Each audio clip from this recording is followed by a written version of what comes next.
All right, thank you. Please be seated.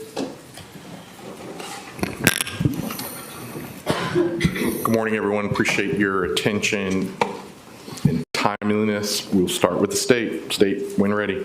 Thank you, Your Honor. And Judge, may I have the, oh, sorry, I need to put my laptop in, and then may I have the monitor?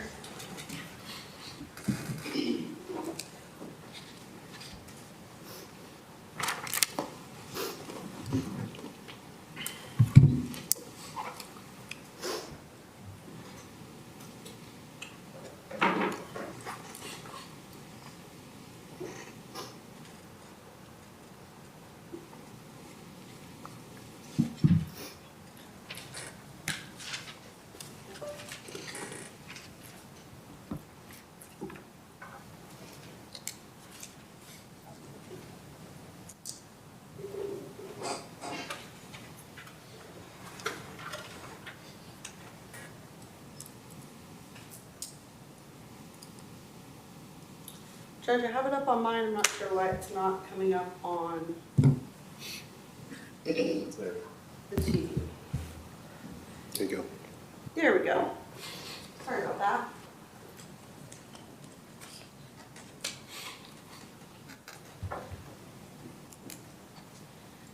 March 7th, 2025 was the last day that Evan Barron talked to his dad. March 7th, 2025 was the last day that James David Barron spent on this earth. March 7th, 2025, after months and months of spiraling, after months and months of unhinged behavior, and after months and months of getting more and more obsessive and out of control, on March 7th of 2025, this defendant snapped for the last time. It started off fine, like any other day, but just like the many times in the last months and months and months, this defendant started another argument with David. And it was the same argument that she had been starting since December. Lilia. Since the day that the defendant found out about Lilia back in December, her relationship with David Barron didn't stand a chance. And I want you ladies and gentlemen to understand, reasonably so. I don't think anybody faults the defendant for feeling upset and angry when she found out that her boyfriend was sending money to a woman in a different country and paying for her daughter's rent. That's not what we're here to talk about. I don't want there to be any confusion about the fact that nobody liked David sending money to Lilia. His family didn't like it, his kids didn't like it, his ex-wife didn't like it. That's not the issue that we're here to talk about, is whether or not she had a right to be angry at David for sending money to Lilia. The question is how she handled the news of Lilia. That's why we're here. Because she didn't leave him, she didn't break up with him, she wanted to stay with him. She wanted to try and fix things. Great, that's her decision. She wants to stay with Mr. Barron, she loves Mr. Barron.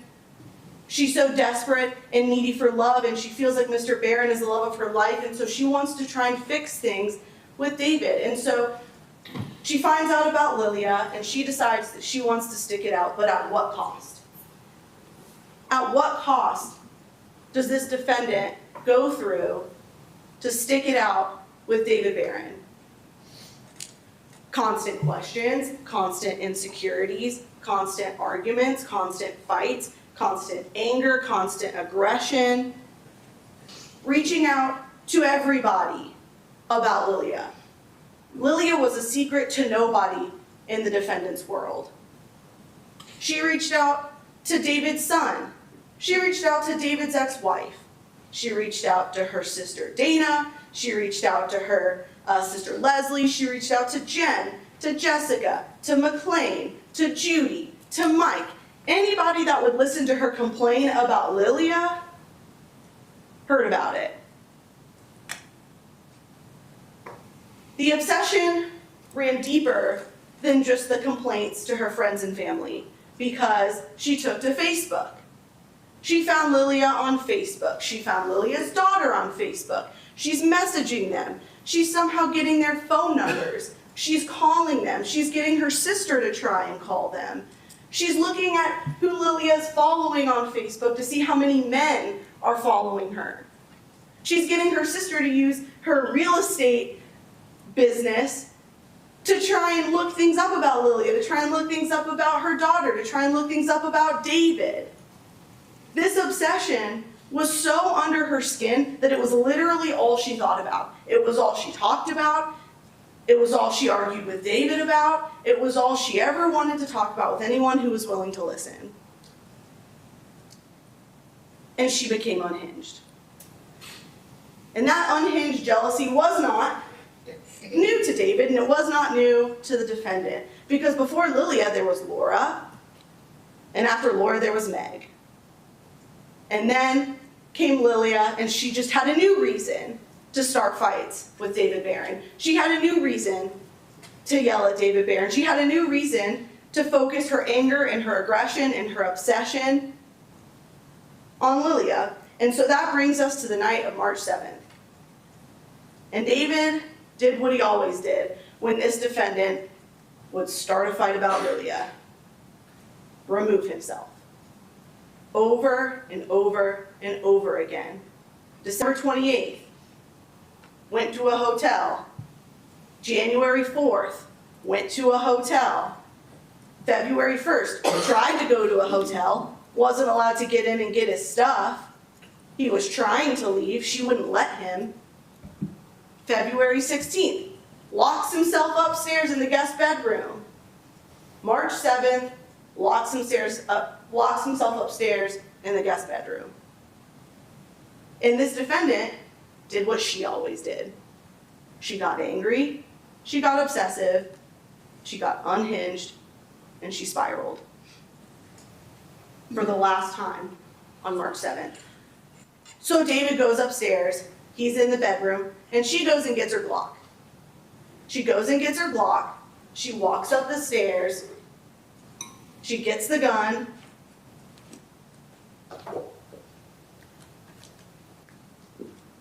six inches away from the door. She points, she listens, she aims, and she fires. And Mr. Barron is dead. And not only that, ladies and gentlemen, but we know that she was yelling threats to David before she fired that gun. Why do we know that? Because Mr. Barron is cowering behind a wall just on the other side of that locked door. He's hiding from this defendant. What is she screaming?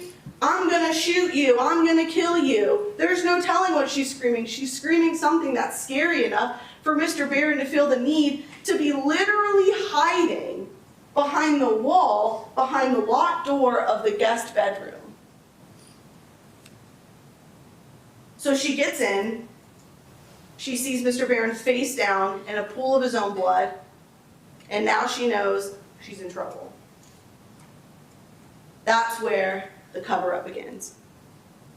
And now the defendant is in self-preservation mode. She sees Mr. Barron, she reaches down, checks his pulse, gets blood all over her hands. She doesn't feel a pulse. She knows she needs a defense now. She knows she's in trouble. So what does she do? She goes and gets Mr. Barron's gun. And we're going to talk about why the evidence proves that that gun was never in the possession of David Barron that night, why that gun was never in that bedroom until the defendant went and got it with her bloody hands and put it in there. And how do we know that? She goes and gets the gun, she walks, and keep in mind, Mr. Barron's body is not here anymore because the paramedics have already taken him away. He's laying right there. She has to step over his dead body, through his blood, with her bloody footprints, to the bed. She gets the holster, unsnaps the holster, takes the gun out of the holster, walks back over to Mr. Barron's body. She knows she needs a defense. What's the most Easy defense for her to think of. I'm gonna make it look like he was firing this gun back at me. So she gets his Beretta, she bends down at a low angle, no more than 12 to 16 inches off of the ground, gets Mr. Barron's hand, puts it either on the gun, near the gun, and she tries to fire, but it jams. So she pulls the slide back, a bullet comes out. She leans back down, she tries again, jams again. Pulls the slide, bullet falls out. Let's try for a third time. Bends back down, fires the first shot, fires the second shot. Third shot goes off. Her hand, we know, got caught in the slide because she was holding it at an awkward angle, all the way down by Mr. Barron's body, so she gets slide bite there and there. From the slide, her hand is obstructing the slide, and we also know that because the casing never came out. Because she didn't have a good grip on the gun. She's holding it awkwardly, and she shoots it that high off of the ground. That is how high off the ground those shots were fired. Look where the trajectory is headed. That high off of the ground, right to Mr. Barron's dead body. We know he didn't fire those because he's face down on the ground dead. She did. There's the slide bite she got from when she bent down on the ground and her hand got caught in the slide. Then what does she do with the gun? Well, to continue on with her cover-up, she places the gun right next to Mr. Barron's left hand. It's no coincidence that that gun is laying on top of the pool of blood placed there right next to his left hand. Then what does she do? Still in cover-up mode, so she goes and finds all the bullets she can find, all the casings that she can find, continuing to step over Mr. Barron's dead body, walking all through his blood, into the bathroom with her bloody footprints and flushes those casings. And we know that those casings were flushed from that upstairs bathroom, because they were found in the septic tank line. Then what does she do? Keep in mind, what she does isn't render aid to Mr. Barron. What she does isn't try and perform CPR, something that she is, as a doctor, certified in doing. She leans down next to Mr. Barron's dead body and starts wiping up the blood, because she's more worried about the blood on her feet and the blood on her floor than she is about her boyfriend's dead body laying face down right in front of her. She walks all over the room. She's carrying that towel. You heard Sergeant Durham talk about these blood drops. Those are blood drops from a 90-degree angle dripping off of an object. Right, mixed in with all those bloody footprints. She's walking around, wiping blood, carrying the bloody towel that's dripping everywhere. It's getting on the bed. That, ladies and gentlemen, is why this defendant has been charged with murder. Because unfortunately for the defendant, while she might lie, the evidence sure doesn't. So let's look at malice murder, count 1. These are the elements that you have to find beyond a reasonable doubt to find the defendant guilty of malice murder.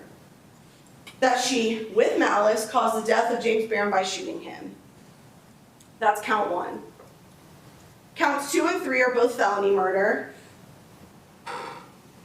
Count 2 is that in the commission of an aggravated assault, she caused the death of James Barron, and then count 3 is in the commission of a criminal damage to property in the first degree.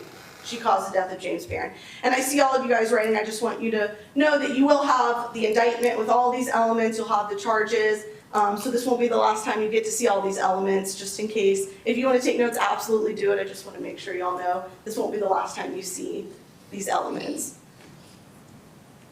Count 4, aggravated assault. So like I said, count 2, felony murder, is based off of this aggravated assault, right? So she committed an aggravated assault, and in doing so, killed James David Barron. So what is aggravated assault? Oops. That she assaulted James Barron with a deadly weapon, in this case a firearm, an object which when used offensively is likely to and does result in bodily injury by firing said weapon through a door in the direction of James Barron. That's what aggravated assault is, essentially using a deadly weapon. A firearm is a deadly weapon. When used offensively, shooting it is likely to, or did in this case, result in serious bodily injury by firing the weapon through a door in the direction of James Barron. Doing that, firing a door, or firing a firearm through the door in the direction of James Barron, is what caused his death. That is both aggravated assault, count 4, as well as the felony murder, count 2. What is criminal damage to property in the first degree? This is the basis of the other felony murder. That she knowingly and without authority interfered with a door in a manner so as to endanger human life by shooting the door of a room that was occupied by James Barron. So what does that mean? Essentially what criminal damage in the first degree is that she knowingly interfered with a door, so that means damaging a door. That she without authority damaged the door. What that means is essentially when you have shared property, for example, they both shared this house together, both of their names are on the deed, this is a shared house. When you have shared property, she has to have the authority to damage the property. In this case, I don't believe that there's going to be any evidence that Mr. Barron gave her the authority to shoot the door and kill him. And she shot that door, she damaged that door in a manner that endangered Mr. Barron's life. That's essentially criminal damage to property in the first degree. Count 6, possession of a firearm during the commission of a felony, is very straightforward that she had a firearm while she committed the aggravated assault. And lastly, count 7, tampering with evidence, essentially that she knowingly concealed physical evidence. In this case, it's the shell casings and bullets with the intent to obstruct her own prosecution. So like I said, ladies and gentlemen, those are the elements that you have to find each one of those beyond a reasonable doubt in order to find the defendant guilty of each one of those counts. So the evidence doesn't lie. What evidence do we have that we definitively know does not lie in this case? We know that the gunshot was 8.5 inches above the lock. Not only that, but we know that this gunshot was fired at an upward angle, not at a downward angle in the direction of the lock, but at an upward angle in the direction of Mr. Barron. And I know that there was discussion, Mr. Willis had his arms and said she was nervous, so she must have been going like this. Ladies and gentlemen, I don't know that she could be that far off shooting the lock off of the door if she closed her eyes. I think even if she had walked up to the door from right here and closed her eyes, she would have been closer to the lock on that door. At most, she would have been shooting at a downward angle towards the lock.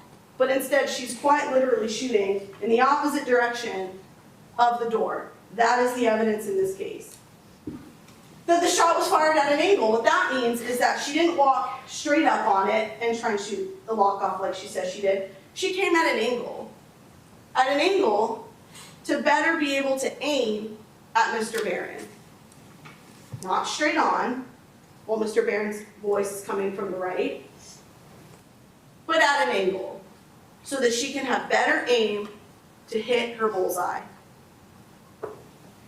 That it was 6 inches away from the tip of the tip of her gun, 6 inches at most from that door, is the evidence that we know in this case that does not lie. No one's disputing that David is behind that locked door, and the evidence is very clear that he is taking a defensive stance behind the wall, behind the locked door.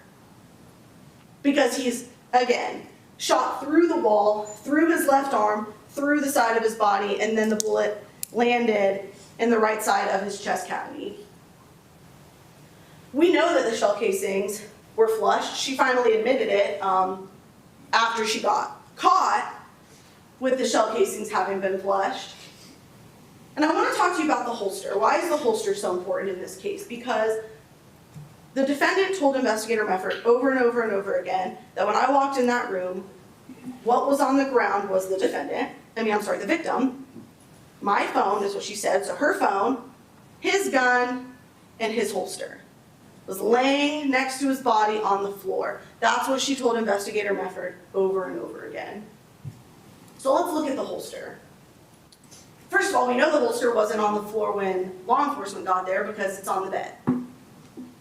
So was this holster ever actually even on the ground next to Mr. Barron's body? Well, this is the picture that you saw when Sergeant Durham was testifying, and he talked to you about how the blue fluorescent is blood. And if you'll notice, there's blue fluorescent on the body of the holster where someone would pick it up, and there's blue fluorescent on the snap of the holster. But notice where there's no blood, the strap. There is not a single drop of blood on the snap of that holster. What is that consistent with? Someone with a bloody hand picking up the holster with their other bloody hand, unsnapping the holster, taking the gun out, and putting it on the bed. That's what that evidence shows. If that holster was laying next to Mr. Barron's dead body, there would be at least one singular drop of blood on the snap of that holster. And we know that she went and put the holster on the bed because her footprints are leading right up to the bed. Her bloody footprints lead right up to the bed where the holster is sitting. And not only that, but she places the gun next to his left hand after he's been killed. And I know we heard lots of different testimony. First, with Investigator Mefford, she said, oh, the gun was laying right there and I just pushed it out of the way. And then she testified that she tried to kill herself, but the gun was in the holster on the bed, and that's when she took the gun out of the holster. And then she said, actually, I don't remember where the gun was, and I don't remember if the gun was in the holster, and then it just turned into a bunch of I don't remembers. She didn't push the gun out of the way. She didn't go pick up the gun to shoot herself. She got the gun, staged the crime scene, and then planted the gun next to his left hand. We know that she tried to wipe up the scene. She has the bloody towel with all the droplets all over the bedroom. And we know that David had absolutely no alcohol in his system at the time of death, regardless of the continuous times that she tried to tell people that he'd been drinking too much that night. Jack Daniels and beer, Jack Daniels and beer. I told him he was drinking too much, and he got mad. He was drinking Jack Daniels and beer. No, he wasn't. Then she tried to cover that up by saying, oh, well, what I meant was earlier in the day he was drinking too much. That's what I meant, earlier in the day. There wasn't even a Jack Daniels bottle in the house. There wasn't an empty beer can in the house. He has my journal, he has my phone. He kept yelling, he has my journal, he has my phone. I wanted my journal, I wanted my phone. No, he didn't. The journal was downstairs in the living room. The gunshots fired outside the bedroom, no more than 16 inches off the ground. And we're going to talk about that again later, but that evidence does not lie. What is malice? Malice is not ill will or hatred, the unlawful intent to kill without justification. Essentially, what malice is for the malice murder is the intent to kill. No premeditation is required. I know that TV sometimes likes to make everybody think that you have to have premeditated murder. You have to have this plan, this thought out premeditated plan. That's not the case. Malice can be formed in an instant. The second this defendant got her Glock, walked up to this door and held it 6 inches away from the door, that is malice. The intent to kill has been formed from the second she decided to raise the gun, point it at the door, and fire.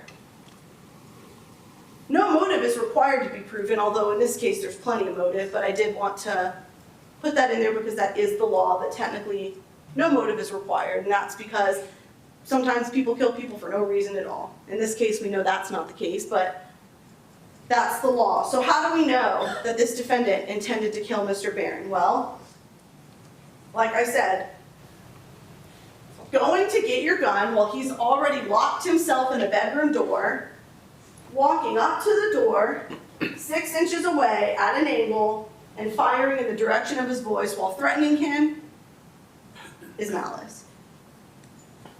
Mr. Barron hiding behind this wall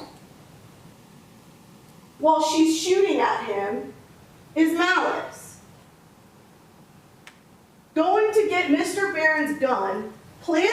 in the crime scene to make it look like he threatened her with it is malice. Getting that gun, placing it next to his dead body to make it look like he was shooting at her, and then telling the officers on scene that he shot at her is malice. Standing over his dead body, getting a towel and wiping up the blood is malice.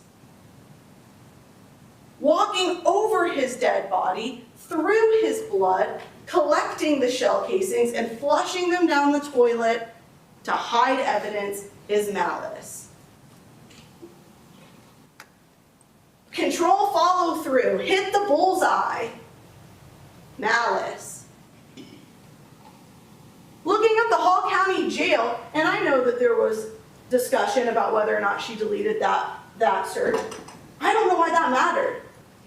Whether or not she deleted the post wasn't the point.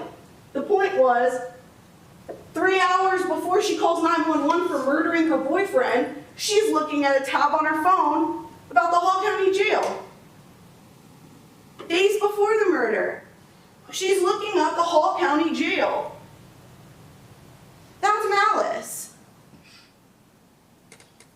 We know that Mr. Barron is dead, and we know that she shot him. The question was why? Malice. Because she intended to kill him. Aggravated assault. I want to talk about the underlying felonies before we get to the felony murder. We know that she had a firearm, and we know that when you shoot a firearm at someone, it can result in bodily injury, and in this case did result in bodily injury. And we know that she fired that gun through a door in the direction of James Barron. That is aggravated assault. You should find the defendant guilty of count 4. And because he died, when she intentionally pointed that gun in the direction of Mr. Barron and fired, you should find him guilty of count 2, felony murder. No malice is required for the 2 counts of felony murder. Malice is not required. All that's required for you to find the defendant guilty of the 2 felony murder counts is if you find that the elements of each one of those underlying felonies has been met beyond a reasonable doubt, and you find that Mr. Barron is dead. So let's talk about criminal damage to property. Well, we know that she intentionally shot the door. She's told you that over and over and over again. Why she shot the door is what we're differing on with the defendant.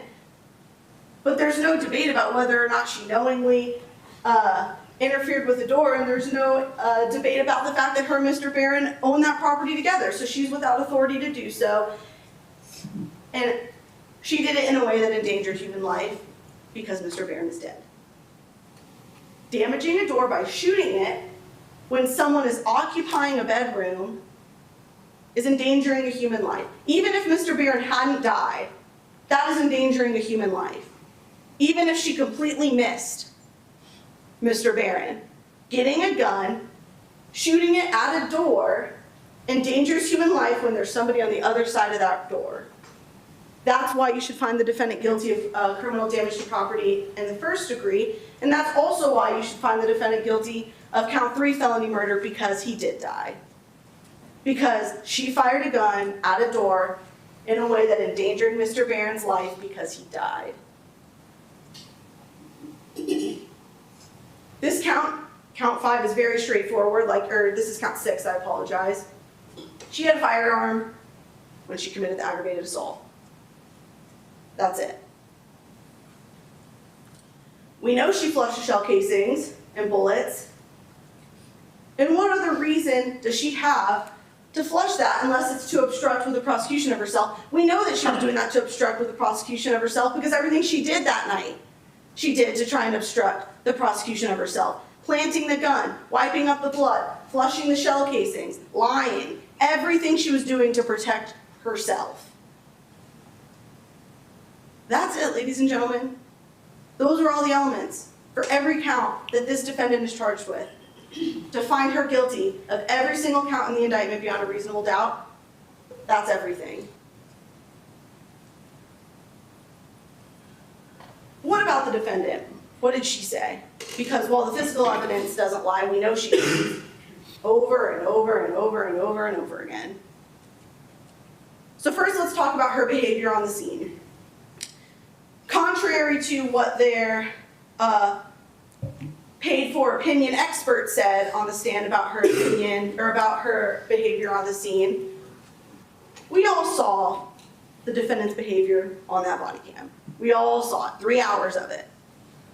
The fake crying, the dry heaving, the fake throwing up, the fake passing out with her eyes wide open. I don't know why the question was asked about, can you have a panic attack with your eyes open? That wasn't what I asked. I asked the officer if her eyes ever closed when she passed out, when she slowly and dramatically collapsed to the ground like 3 or 4 times with her eyes wide open.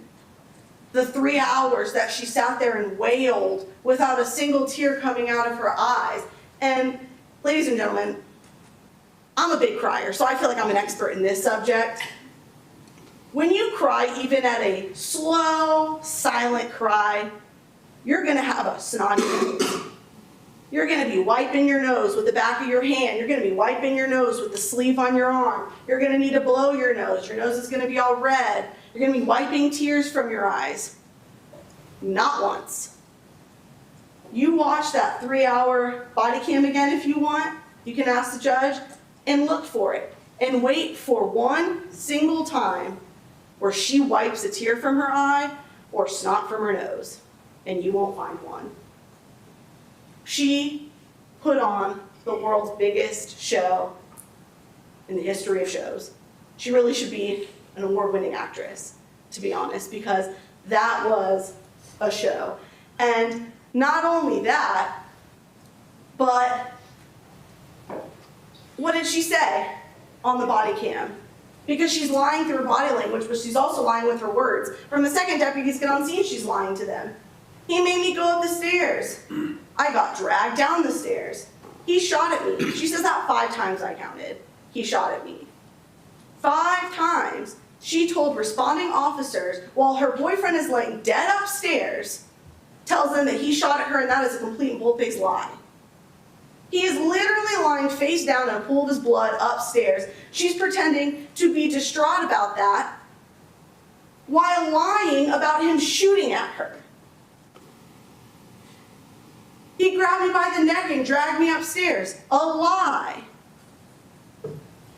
I said he'd been drinking too much. She says that twice on body cam. I said he'd been drinking too much and he got mad at me. She's lying about him shooting at her. She's lying about him dragging her up the stairs. She's lying about him being drunk. Lie, lie, lie, lie, lie from the second law enforcement gets involved with this case. And then she says he made me leave the night of the DUI. We know that story changes a whole bunch. So let's talk about what she told Investigator Mefford. How about the kitchen incident? The elaborate, long, detailed story about her in the kitchen with Mr. Barron playing with his gun the night of the murder. She told that story to Investigator Mefford, at least 2 or 3 times, because it made no sense. So Investigator Mefford kept asking, can you please explain to me this situation again? I need to understand better. Can you please explain it to me? And she goes into so much detail about this complete and utter lie. I was brushing my teeth, and he was going to go upstairs to sleep, and then he got his gun, and then I followed him into the kitchen. This is, by the way, after they had already started arguing, she said that. Then he hands me the gun in the holster and says, unsnap the holster and take it out. Why did she say that to Investigator Mefford? She's making up this whole story, we know that, right? Why was she so specific? She says it multiple times. I unsnapped the holster and I took the gun out. Because she's planting seeds. In case they find my fingerprints on this holster, I need to have a story for why those are there. Plants the seed. I unsnapped the holster and took the gun out. Then she says, he put it in my hand. He wanted to see how it felt. He wanted to see how it fit in my hand. Then she tells Investigator Mefford, he wanted me to put my finger on the trigger to see if it reached. Why did she say that? So specific of a lie. He wanted me to put my finger on the trigger to see if it reached. Just in case her finger's found on the trigger of his gun, have to have a story for that one. I put my hand on the slide. He wanted me to rack it. Putting her prints all over the rack of the gun. Then all the bullets came out. They all just came out, she says. And then I went to go throw them away in the trash, but he wanted me to go flush them in the toilet. Every single lie about that story was said for a reason. He was drinking too much. He was drinking Jack Daniels, maybe some beer. Here we go again. He must be a drunk. Not a drop of alcohol in his system when he died. Repeatedly tells him I never picked up the shell casings or bullets. We know that's a lie. Over and over. He asks, no, I never did that. I don't know why I would do that. Over and over and over again. I never shot towards the stairs. I only shot towards the door. I never shot anywhere else. I shot that one time at the door, never anywhere else. Only place I shot that door. I didn't touch anything else other than the door when I tried to open it. That's what she says first. I didn't touch anything else. His gun was right there by his leg, holster on the floor too. His gun was right there, right next to my phone. In the holster, all right there. All a lie. Never shot his gun. Never, ever, ever shot his gun. I don't think he shot his gun. Now we're backing up a little bit.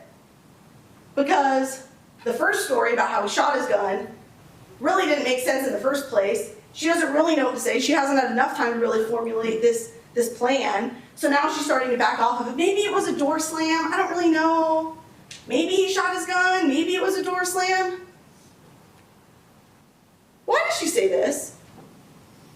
I even reached down and touched his phone in his back pocket. Why did she say that? I want you to ask yourself why she said that. Because defense has made the biggest deal about the fact that Mr. Barron must have had her phone and his phone when he went up and locked himself in that room. And those phones must have traveled up the stairs together. They called a super experienced expert to the stand to tell you that those phones traveled up the stairs together. Who brought them up the stairs together? First of all, who did that? Even if we agreed that that 12-second lapse was just the phones not being regulated and it wasn't the defendant following Mr. Barron up the stairs with her own phone, even if we believe that those phones came up the stairs at the same time, who brought them up there? And why is she talking about touching his phone? Maybe it's because once she got in the room and she's planting evidence in the crime scene, she goes and gets Mr. Barron's phone and puts it in his pocket. Got my phone, got his phone, gonna walk up the stairs, puts his phone in his pocket, cleans up the rest of the scene, calls 911. We know he didn't have the journal in the room with him. Then all of a sudden she says, I touched everything in there. So first we went from I touched nothing to I touched everything. Because he keeps asking her, because her story's not adding up. Your story's not adding up. I don't understand. Please explain it to me. It's not adding up. I don't understand. Oh, well, actually, really, I touched everything. Really, I just touched everything. I touched his phone in his back pocket, pushed the gun out of the way. My hands are all in his blood. This guy would text me, but I told him about the guy. Now, all of a sudden, they have motive for Mr. Barron seeing the text, and now he's in this horrible rage and forces her to commit aggravated sodomy on him. I just pushed the gun out of the way. Oh, I was waiting for police, sitting on the stairs. We saw her. She's wiping up the blood. She's walking down the stairs, sees the deputy, turns around, goes back up the stairs, does some last-minute cleanup next to Mr. Barron's dead body, then comes to the stairs 2 minutes later. In her body language, in the interview, we all saw it. I put one tiny clip in there just because I felt this was a good encapsulation of how she acted in this interview. This is after she finds out Mr. Barron has not made it. This is after that, and she's wailing and you know, fake crying and all the things. And at one point, I want you to watch, she gets up, she goes, and first she bangs her arms against the wall, something she does many, many times, both on scene as well as in the interview room, bangs her arms on the wall of the door, or on the wall. Then she turns around, leans her back up against the wall, pauses, looks over at Investigator Mefford to make sure that he's watching. Then the wailing begins again. Oops.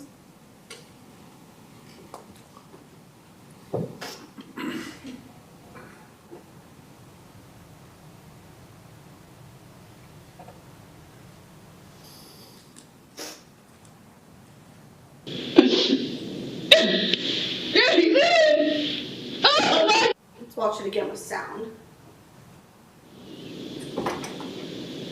Oh my God. Oh my God.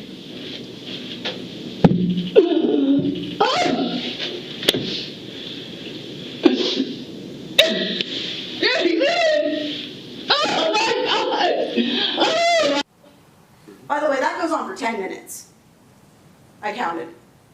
10 minutes, nobody says a single word, and she does that without a single tear, without a single reach of a tissue, without a single wipe of the nose. 10 whole minutes. What is beyond a reasonable doubt? What does that mean? It's not beyond all doubt, it's not beyond a shadow of a doubt, and it's not to a mathematical certainty. What beyond a reasonable doubt is a doubt for which reason can be given.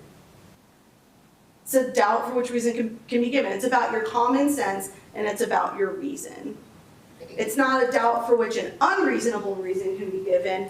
It's a doubt which a reasonable reason can be given. And at the beginning of this trial, Ms. Bagwell got up and she told you that this case wasn't going to be about the what, and it wasn't going to be about the who, but it was going to be about the why. Why did this defendant shoot and kill Mr. Barron? And ladies and gentlemen, when you look at the evidence in this case, when you look at the actual evidence in this case, there's only one reasonable answer as to why. Unhinged, obsessive rage. That's why. So I'm going to sit down, like the judge told you yesterday. Mr. Willis is going to have a chance to get up and speak with you, and then I get one last chance to argue, and then I promise you will literally never have to hear from me ever again. But while you're listening to Mr. Willis, I want you to ask yourself an important question. What in this case is actual evidence, and what in this case is a story? Thank you.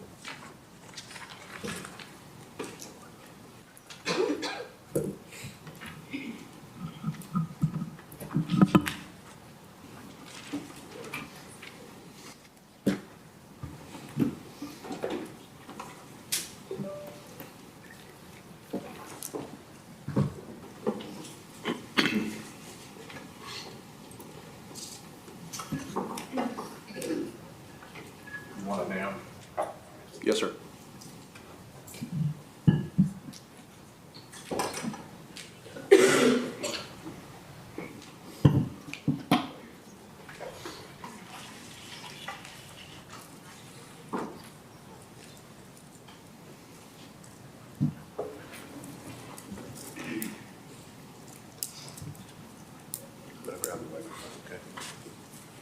Good morning.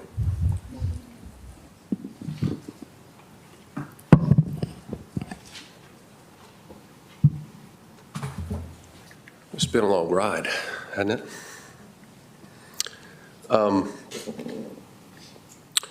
We've talked about a lot of things these almost 2 weeks, I guess.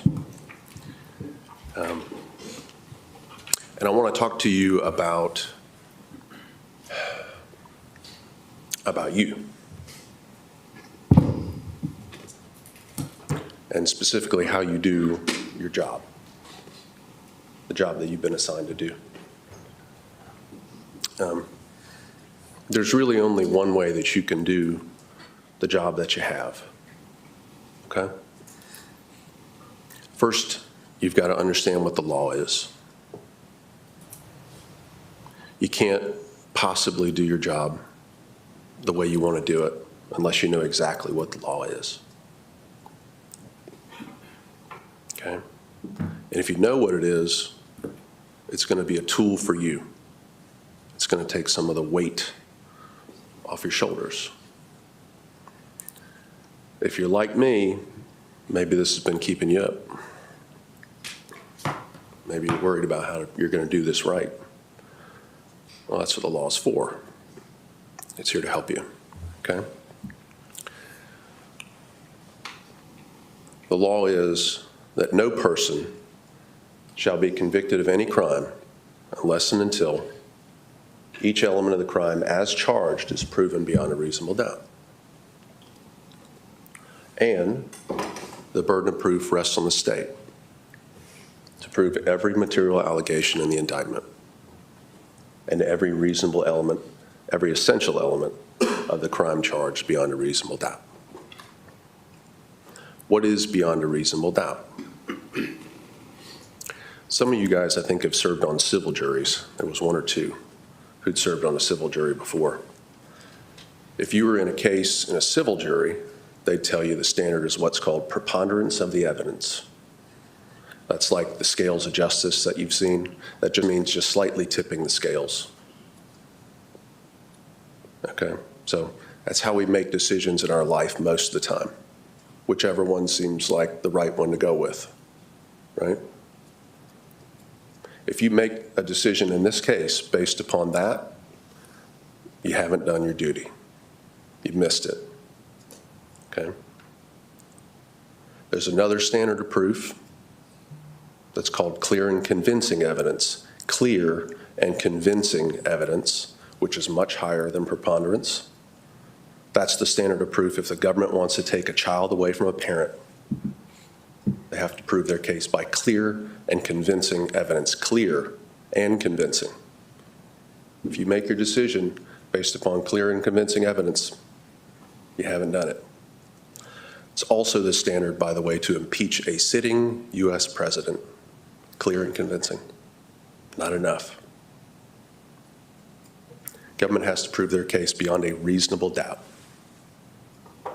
It is the highest known standard in the universe.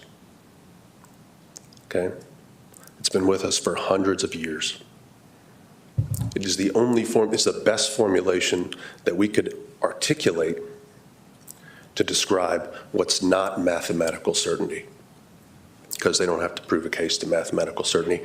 We're dealing with human beings here. Mathematical certainty is not possible, but this is the standard. It's as close to that as you can get. So the state had the burden, in this case, of proving beyond a reasonable doubt, number one, that her action, that shot, was not justified. They have to prove that to you beyond a reasonable doubt. Job one. Job two. If they can do that, then the elements as charged in the indictment. Each one of those. Let's start off with number one. Well, first of all,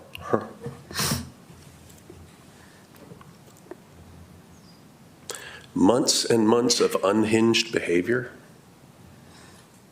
Months and months of unhinged behavior, Ms. Bennett tells you, on the part of Ms. Mericle. Constant aggression by Ms. Mericle? Constant aggression? Lilia was all she talked about. She told you. That's true. It's the only thing she could talk about.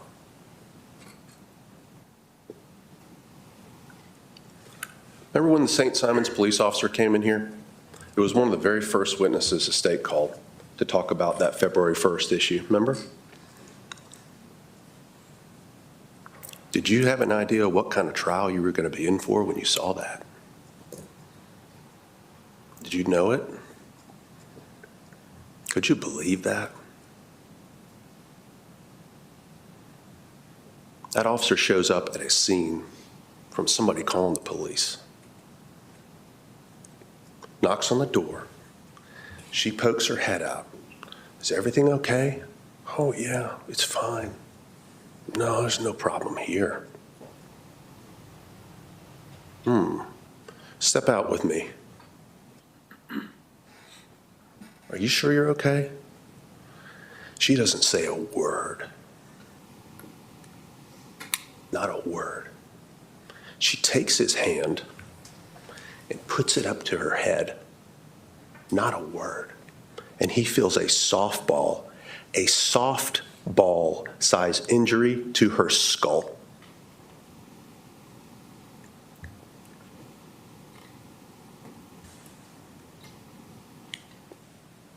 But he's a good guy. He's never hit me before. Well, he seems pretty calm. I guess we probably should get out of here. All right. Let's go. Did you see it?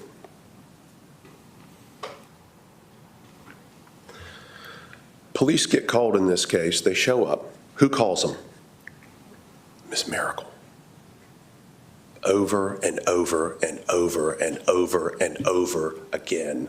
Over and over again. She's hysterical on the phone. She can't even explain what her name is, and she can barely get the address out.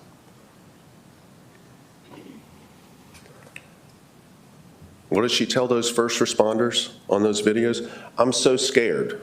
Has he ever done this to you before? She doesn't say a word. All she can do is this.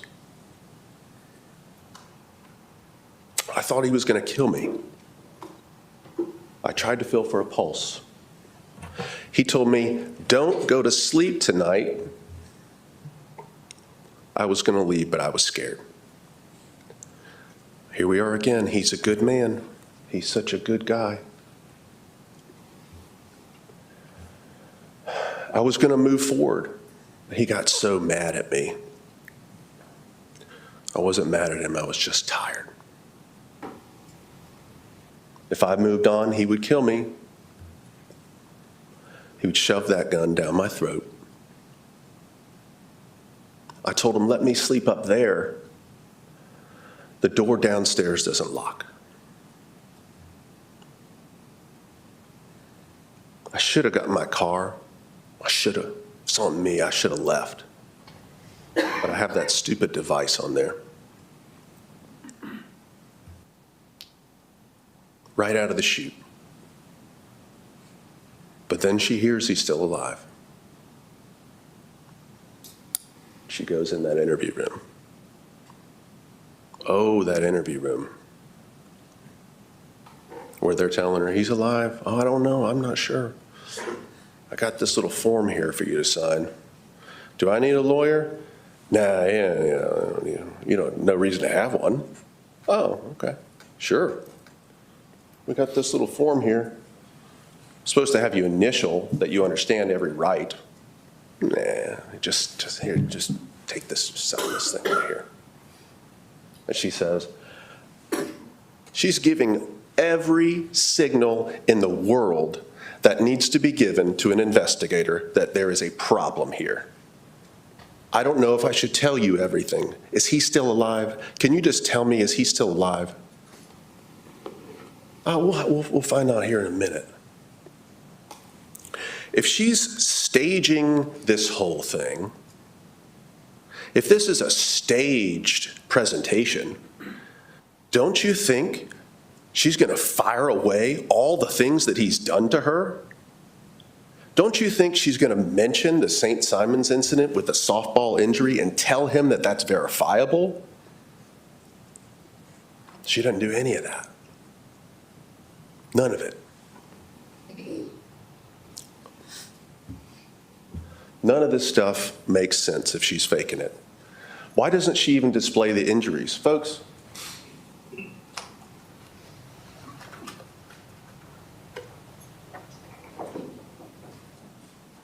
body looks like this. And she doesn't even bother to display for him what she has on her body. She's trying to make it seem like he attacked her. Wouldn't you think, hey, look at this, look at this. He has to notice, hey, what's on your arm? Oh, that's from when he grabbed me. She's not trying to push a narrative that he even attacked her, right? Why this? She knows how many shots are shot with the Beretta. She knows, right? She knows it without a doubt. It's not a question. Why does she tell him he only shot at her once? Does that make any sense? If she's staging the scene, why keep telling him what a good guy he is? Why keep repeating that over and over and over again?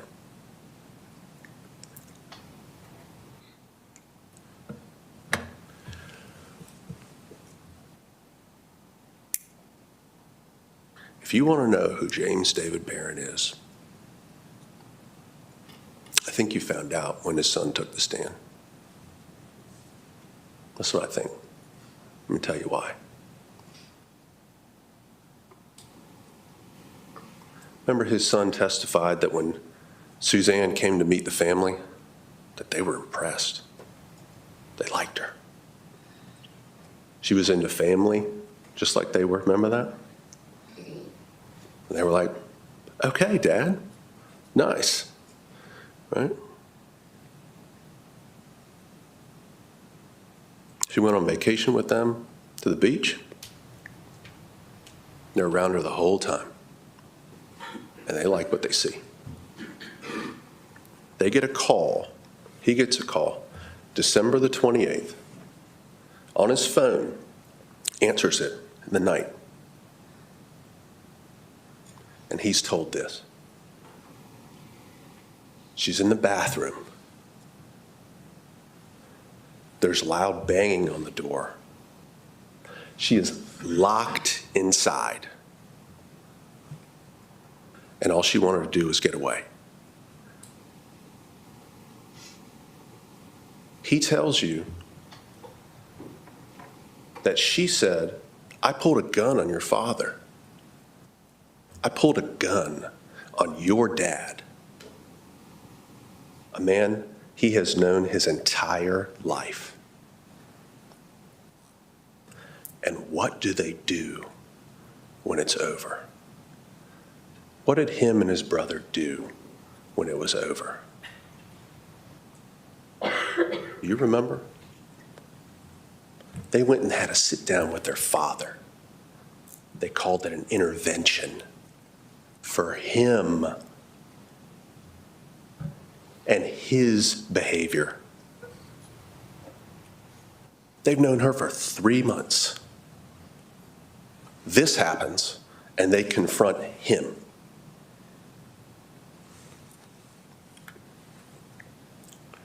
Compare that, folks, to Dana Gardner. Remember Dana, Suzanne's sister? Remember, she met David Barron. The whole family did. And they said, at that party, remember it was a January 18th party, they said something was off. Something was off about him. She'd been coaching Suzanne to try to leave this relationship, even though she didn't have a clue about the violence that was happening to Suzanne. Didn't have a clue. She's coaching Suzanne about how to leave the relationship. She gets 2 missed calls on March the 7th, 2025. 2 missed calls in the middle of the night. And what was her first thought? You heard the 911 call. She knew it. She knew it in her gut. This man's been isolating her. Something ain't right. And she knew it.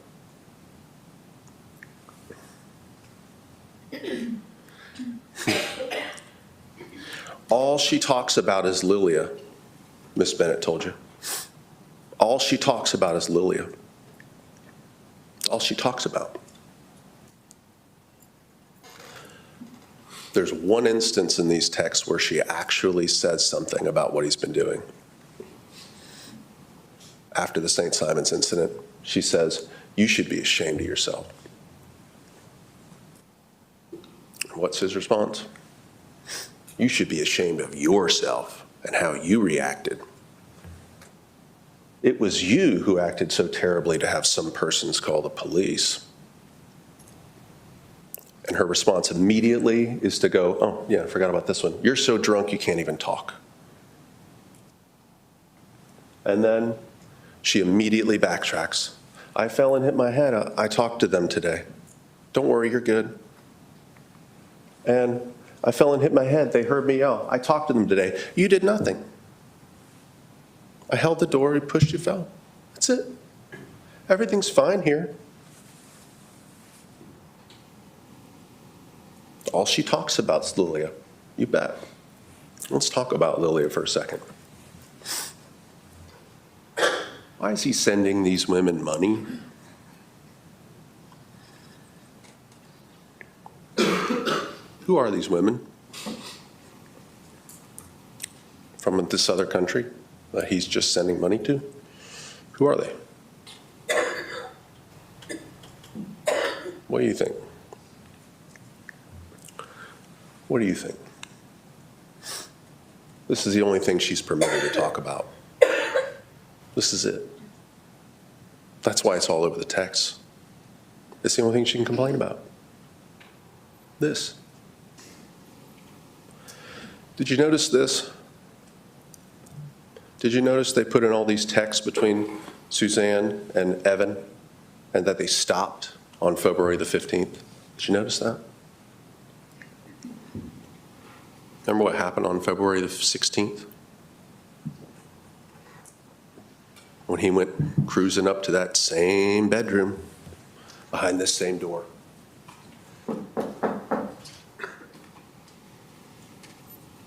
Comes down when he's darn good and ready. Wakes her up by tapping on her foot with a firearm. And she runs out of the house, gets into her car as he's running out the front door. We also know this is when she'd started communicating with Charlie English. What was she doing with every single text that she got from Charlie English, except for the last one?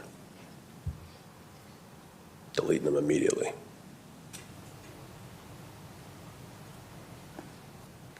State's medical examiner, I want to talk just quickly about this. There's an injury to Mr. Barron's bridge of his nose from the fall, and there's stippling around his face. Remember, the state's medical examiner said that that's pseudo-stippling from the material from the door that came through. Just want to remind you guys of that in case we get stuck on it later. Did you think this? Did you notice this? Did you notice when they called the medical examiner, were you thinking, hey, where's time of death? Were you thinking that? I missed it. Why didn't they put that in there? Why didn't they put that in there? I was like, oh, it's this thing, this Hall County Sheriff's Office jail thing at 10:30. As though she's like, the murder happened, this murder happened hours ago, and she's searching for the jail and deletes it. Remember that whole deletion thing? They were more than happy. They were more than happy to put in this deletion and let you guys believe that that really happened. To make your decision, so you put your name on a verdict form. They're more than happy to give you that, this deletion. That never happened. She didn't even look at this on March 7th. It's from March 3rd. It was a tab that was on her phone. But they were happy to give it to you like that. And we had to have one of the best experts in the world, frankly, to come in here and tell you that's not correct. And what else did he tell you? 1:06 a.m., both of those phones are going up the stairs together. Both of them at the same time.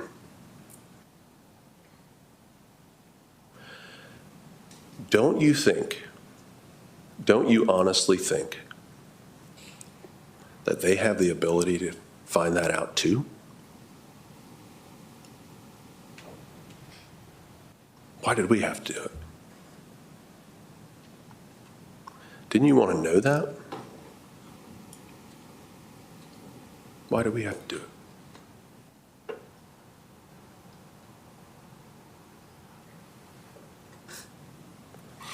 Not only do the phones go up the stairs together, they don't come back down. They don't come back down. What does that tell you? We know for a fact she fires through the door. What's the thing she does next? She has to run down into the garage, get a hammer, run back up the stairs, and hammer through this door to try to save this man's life. The phone doesn't make the trip. She doesn't call 911 yet. Why? She doesn't have her phone because he stole it. He just took it from her like he took whatever else he wanted to take. Just took it.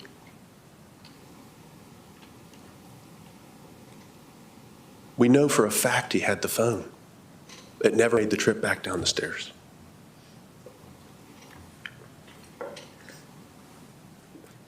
The state has suggested that Mr. Barron removes himself. He removes himself. That's what he does. He's such a calm person that he just removes himself from the situations. This guy's not removing himself. He's regrouping. It's part of his control. He comes down when he's good and ready. He took her phone back in September at the hotel, left her in the room, came back up and did what he wanted. He took her phone on March the 7th. And we can prove it, and we did. But they weren't going to give you that.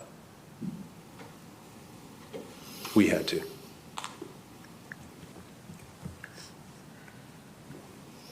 She's 5'5". She weighs 120 pounds.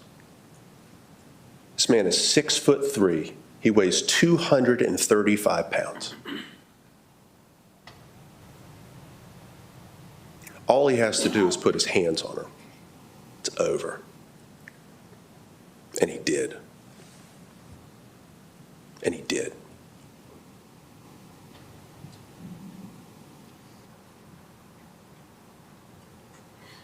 If it's true, he's the removal guy, and he's got a 0.0 BAC on March 7th, why doesn't he walk out and go rent a hotel? He's got the only keys to the only functional car. If he's afraid of her or whatever, he can walk right out that front door if he wants to. He's done it before, apparently. Why doesn't he do it this night? Because he wants to come back down. He wants to take her phone, know she's isolated, and come down when he's ready. Don't close your eyes tonight. Don't you close your eyes tonight.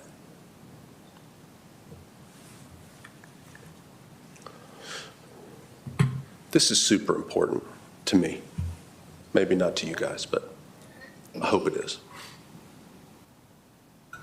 What's new on March 7th, 2025? What's the new information? She's known about Lilia since December the 28th. What's new? What motivates her to do anything to him? What's new is the Charlie English text. He saw it. He became enraged and unhinged. Choked her. Pulled her down on her knees. Put his sex organ in her mouth. Told her to suck it. And he just took his pistol and put it right on her lips. Did you notice that in the interview? You said he put it in your mouth. No, I didn't say I put it in my mouth. She corrects him right away. Right to my lips. My lips. There's something else in her mouth.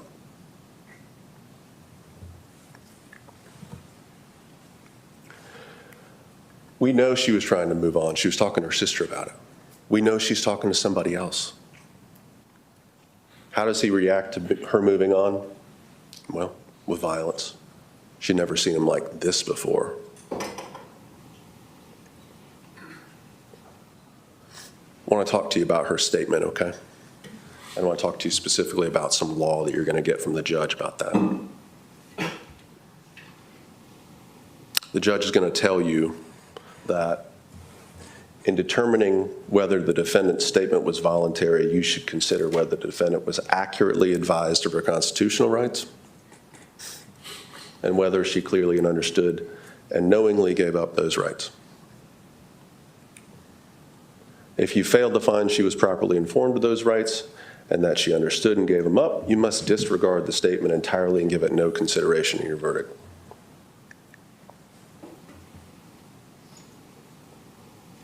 You have that power with that statement. You can do it. It's a garbage statement. It's not worth nothing. And let's talk about the investigator that got it.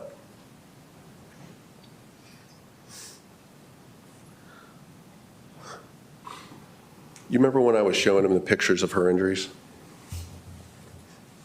And I said, hey, I'll show you the pictures of her injuries that I've showed you before, and you said accurately reflect how they were.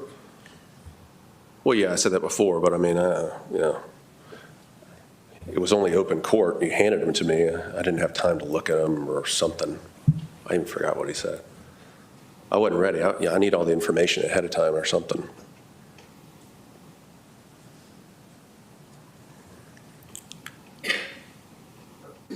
This is Mr. Firearms training. He's had like 2 hours of domestic violence training. He's never had a homicide case before in his life. And yet, in the area where he is the most trained, in firearms, I say to him, if somebody is over there shaking like this, they may not be so accurate with how their shot is. And he goes, they're still going to hit the target. You remember that? Wild. Wild.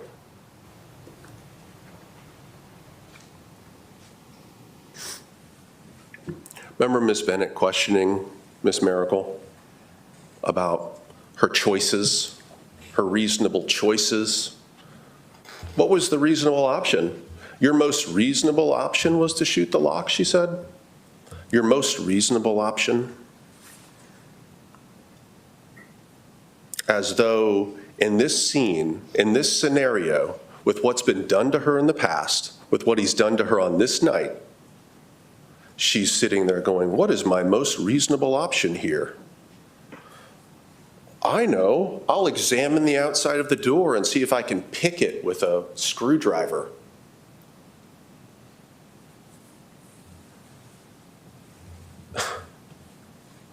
It's insane. It's insane. That's not how a mind works in a situation like this. It can't.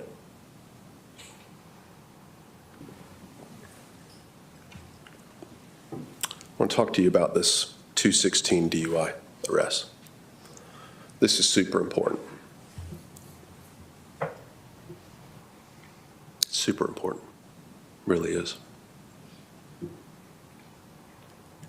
That's the night that he went up to that room and locked that door and came down later, woke her up by tapping her on the foot with his firearm. And the government suggests to you that because there's a note in her phone writing out what happened on that night,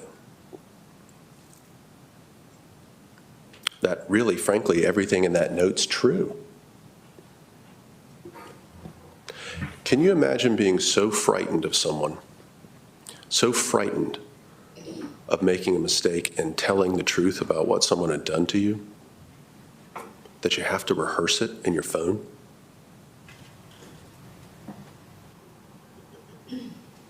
You have to rehearse it in your phone. And that's what she did. And we know,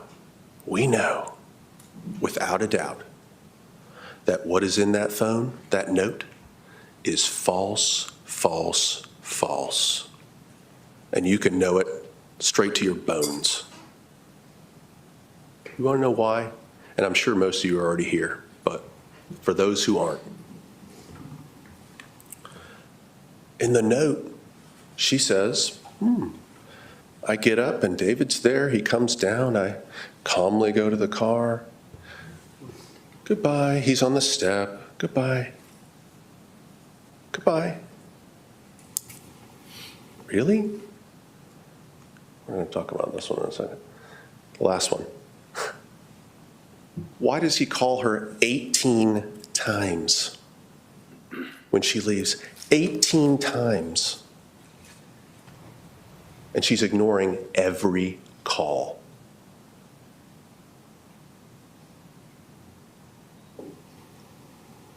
"18 times. That happened. He came out of that door. He touched her with his firearm, and he tried to rape her anally.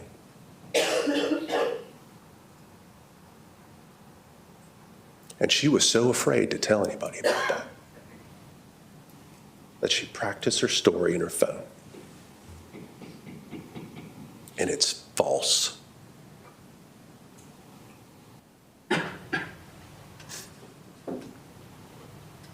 Miss Bennett questioning Dr. Elkon, you remember? Dr. Elkon, what about this jail intake screening question from March 16th, the DUI arrest night? What about that? Doesn't it say on there, does the inmate have bruises? Doesn't it say on there that? Dr. Elkon's like, yeah, that's a screening question that somebody asks you when you get checked in the jail. Do you have bruises? No. Have you attempted suicide? No. Oh, well then that proves it. Sure. She wasn't dressed out. Nobody examined her body. And if they had, which is what was suggested to you, if they had, and checked off a form, do you honestly believe that the state wouldn't call that person as a witness? You believe that?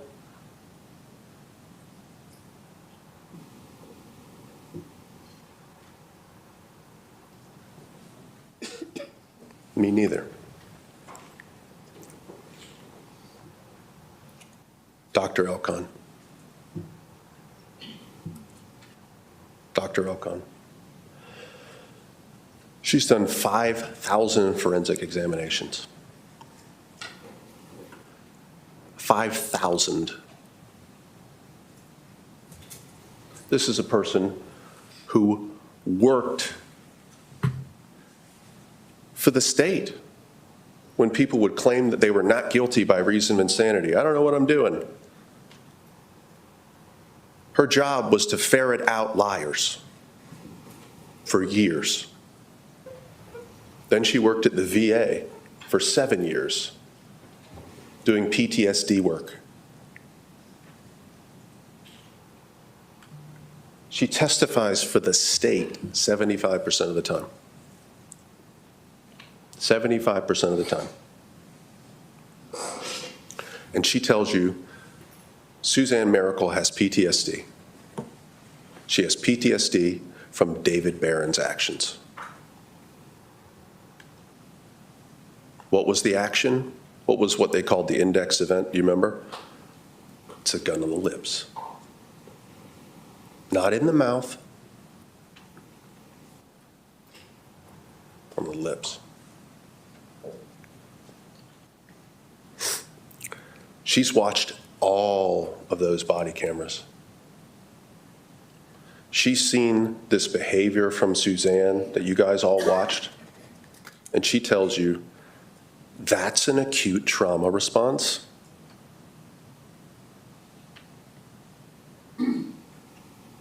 There's nothing on there to suggest otherwise at all. Oh, well, she's being paid by the defense, they would say. You can't believe a word she has to say. Okay, fine. What about EMS? What about EMS? You saw them, they showed up. Who called them? The deputy. This person's having a panic attack. They show up, what do? They check her heart rate. Oh my gosh, it's elevated, we need to take you to the hospital. Can you imagine? There's a murder investigation going on. EMS shows up and says, we need to take this person to the hospital. That's literally what they're telling the police. Heart rate's elevated. This is what they do for a living. This person needs to go. Does Suzanne take that opportunity and go, great, yeah, I'm losing it here. My method acting has worked perfectly. Let's go to the hospital. Nope. Nope. Dr. Elkon told you if somebody's faking a mental health episode, that's what they want. They want somebody to go, okay, this is a mental health problem. She goes, nope.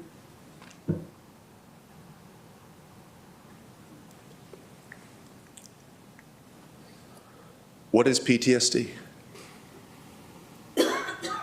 PTSD is exposure to what? A life-threatening event. A life-threatening event. That's what it is.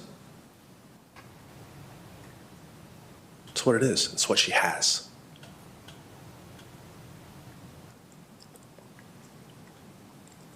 Guns at her lips. That's the event.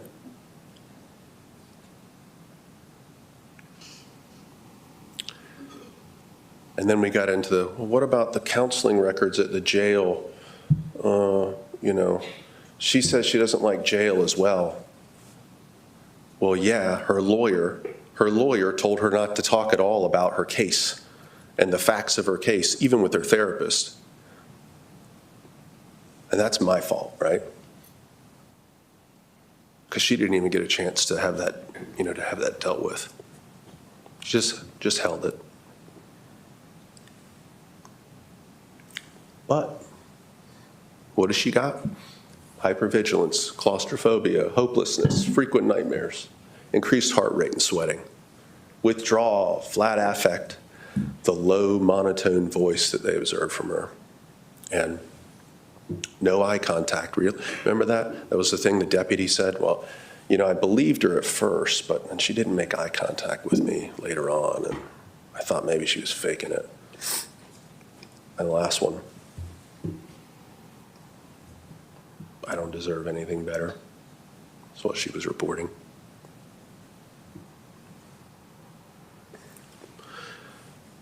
If Dr. Elkon is incorrect, if her testing is invalid, if her procedures are not up to snuff,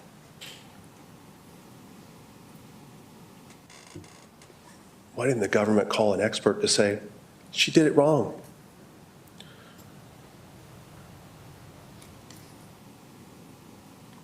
If she's off, where's the person to say why? You didn't get it.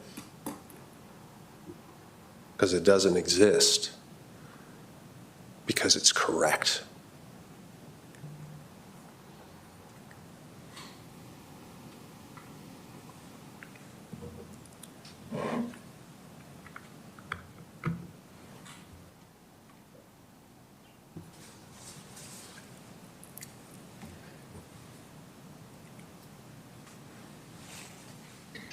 I want to talk just quickly about some of the things Ms. Bennett said. She told you that Suzanne went into self-preservation mode after the shot through the door.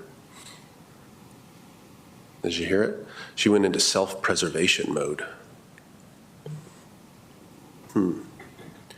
By sprinting down the stairs to grab a hammer, bash through a door, injure herself right here, trying to get through it to get to him. Self-preservation mode. And she picks up his gun, and she told you what she did with it. Twice.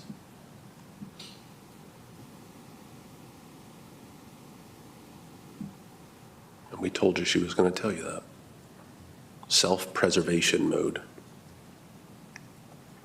They say she put Mr. Barron's hand on the gun to fire the shot. Really? His left hand? He's a right-hander.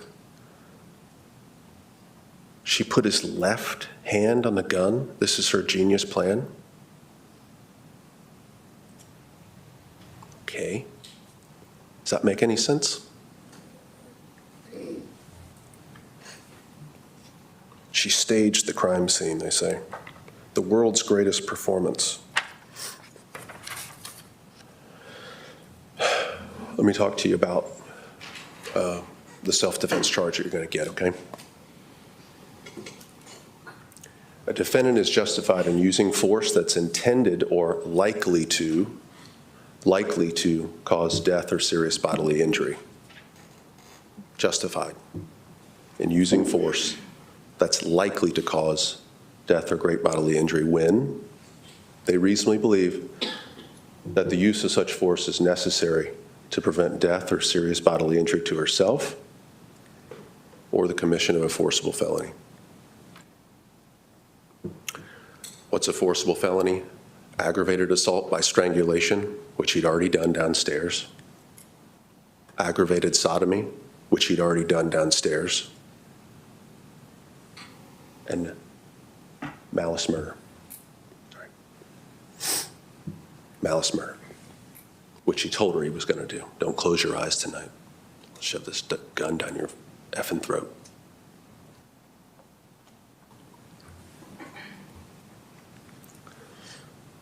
The point is that Suzanne doesn't have to intend to kill or shoot James David Barron for self-defense to apply. The force is the shot. She doesn't have to intend to kill him in order to have self-defense apply.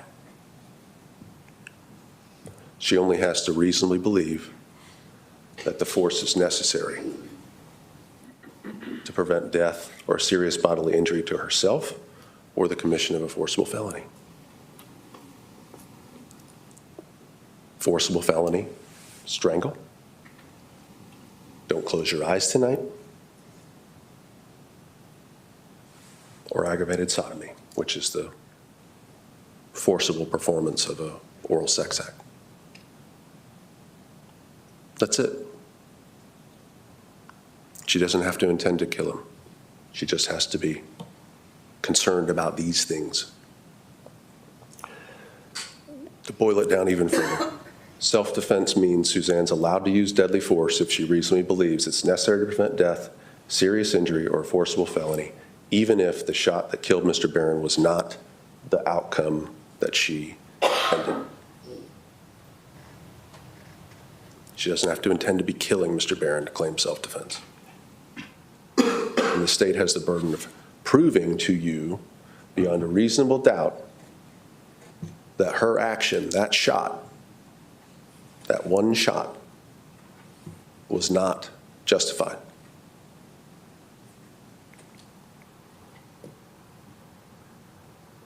The judge is going to tell you this as well. He's going to tell you the defendant's use of deadly force may be justified even when there's not even been physical contact between anyone. There's no prerequisite for actual physical contact. We have loads of physical contact in this case, but you don't even need it. If the menacing action of the alleged victim is sufficient to create a reasonable belief that the defendant's life is in imminent danger, the defendant is in imminent danger of serious bodily injury, or a forcible felony is about to be committed, the defendant's use of deadly force may be justified. And the state has to disprove that to you beyond a reasonable doubt. You can think of it like this. At the top would be, let's say, we've proven to you beyond a reason, we, the defense, which we don't have a burden at all, but let's say we had proven to you self-defense beyond a reasonable doubt. Verdict would be not guilty. Even if you think it's probably self-defense, not guilty. Perhaps self-defense, not guilty. May not be self-defense, not guilty. Unlikely self-defense, not guilty. Probably not self-defense, not guilty. Highly unlikely self-defense, the verdict still, under the law, is not guilty. The only way you get to the guilty box is if the state's proven it beyond a reasonable doubt that it was not. That's the law.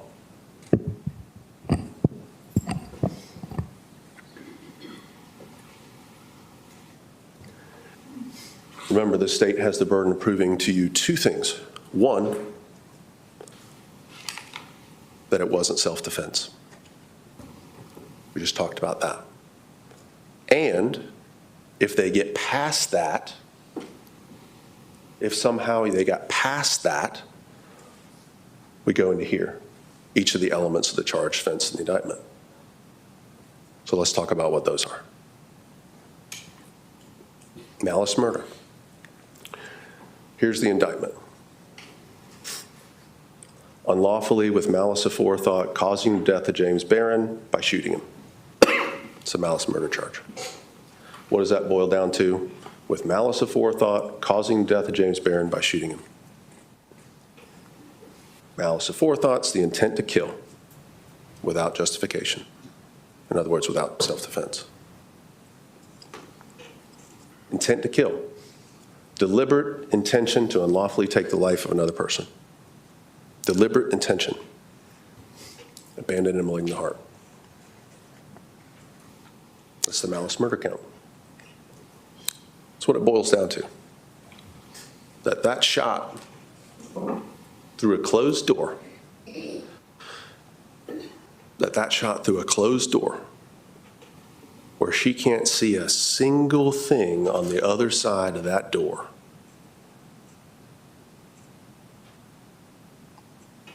And the only thing she's got to know where he is hearing. And I guess, under the state's theory, once you take 3 or 4 classes at a gun range, you've become James Bond or Jason Bourne. I know where he is, and a kill shot through a closed door. It's insane.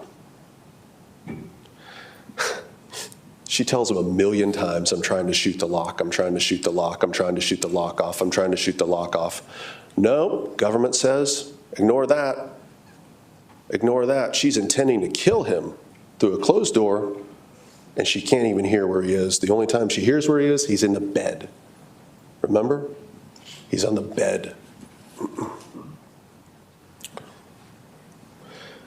By the way, how would she sight this in from this height? When you're really trying to, right? She's 5'5". You guys are going to have this door back there. Play around with that. You're going to see this shot did not go down like that. It was like this. Intent to kill. Insane. Insane.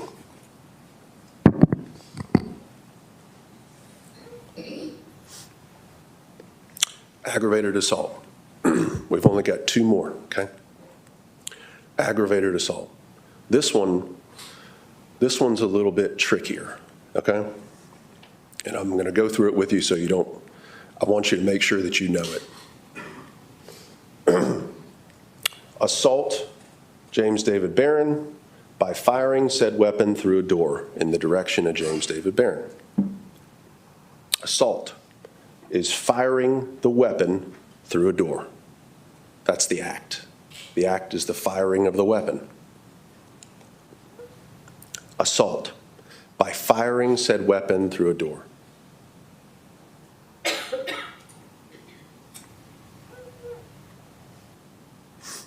You're going to have this in your charges, so I think it's on page 11 that the court will send back.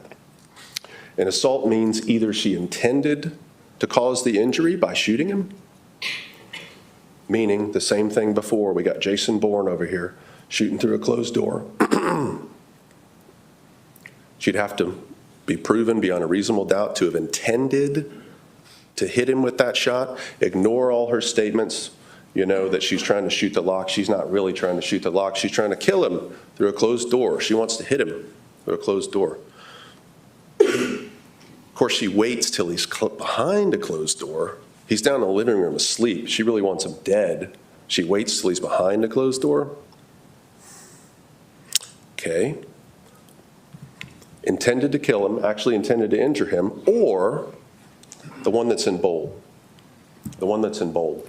Commits an act which places another in reasonable apprehension of immediately receiving a violent injury. Commits an act that places another in reasonable apprehension of immediately receiving a violent injury. What's the act? Remember, the act is by firing a weapon, right? So, commits an act by firing a weapon through a door which places another in reasonable apprehension of immediately receiving a violent injury. What does that mean? It means the government has to prove beyond a reasonable doubt that he saw or heard or perceived the shot after she shot it, but before it hit him.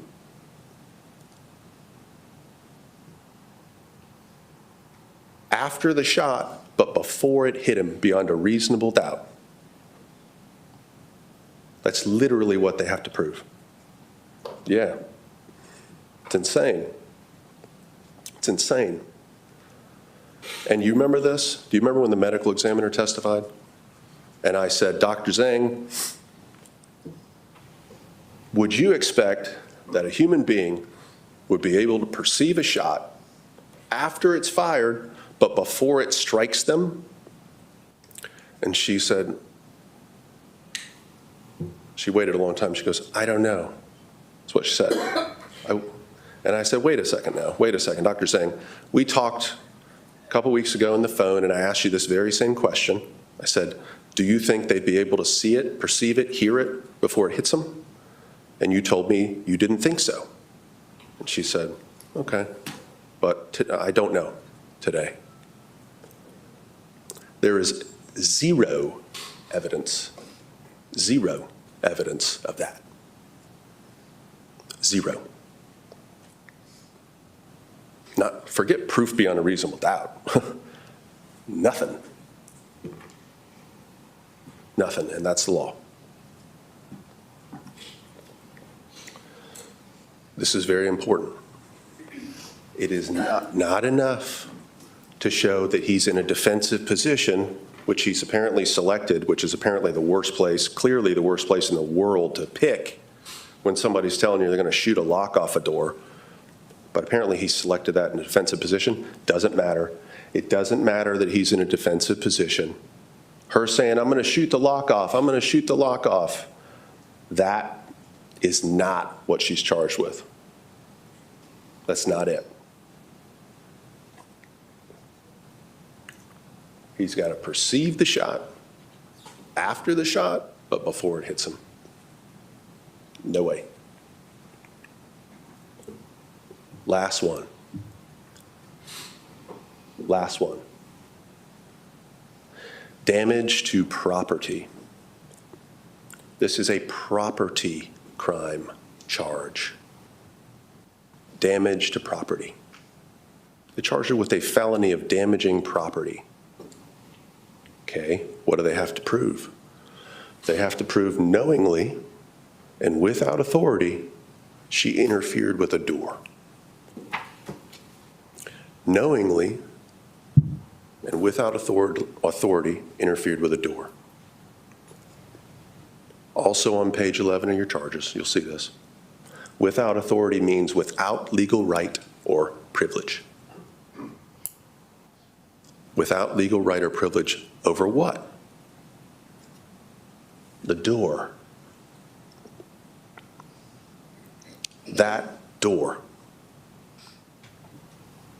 That door. That she owns.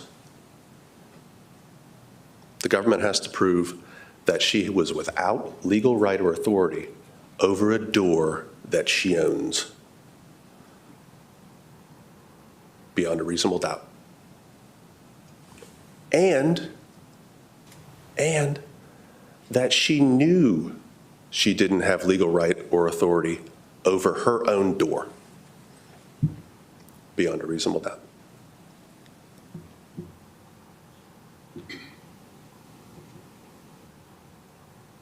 It's insane.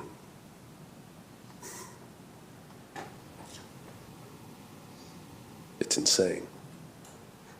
But that's how they want to get you to a felony murder conviction on a property crime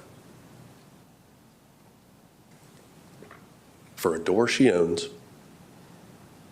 and that she would have absolutely no idea to know she has no authority over. Bottom line, folks, malice murder, they have to prove beyond a reasonable doubt she intended to kill him. Behind a closed door, through the use of her fantastic hearing and her expert marksmanship. Aggravated assault, they have to prove that Mr. Barron saw, heard, perceived the shot after it was shot, but before it struck him, based on zero evidence to that fact. And in fact, evidence from the medical examiner that she previously told me that she didn't think so.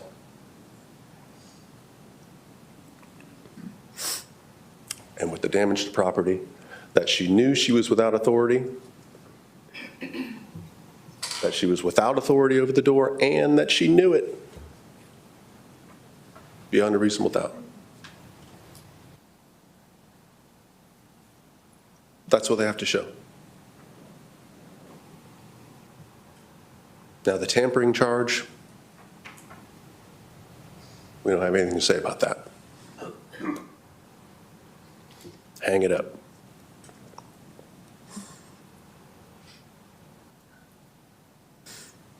If after giving consideration to all the facts and circumstances of this case, if your minds are wavering, unsettled, unsatisfied, then that is a doubt of the law, and you should find the defendant not guilty. That's what the judge can tell you. If the state fails to prove the defendant's guilt beyond a reasonable doubt, it would be your duty. It would be your duty to acquit the defendant.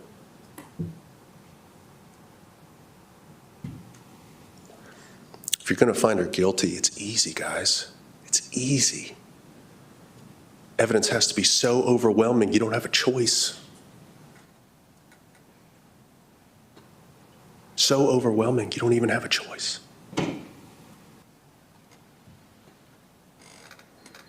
Is that what you got?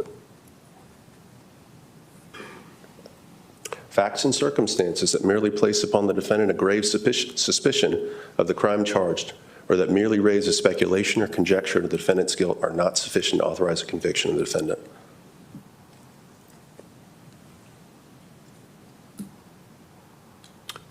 Remember, they had two jobs. Prove to you beyond a reasonable doubt that she was not justified. No way was she justified. In no way, not even close. And if they do that, then you move on to the elements. And we went through those.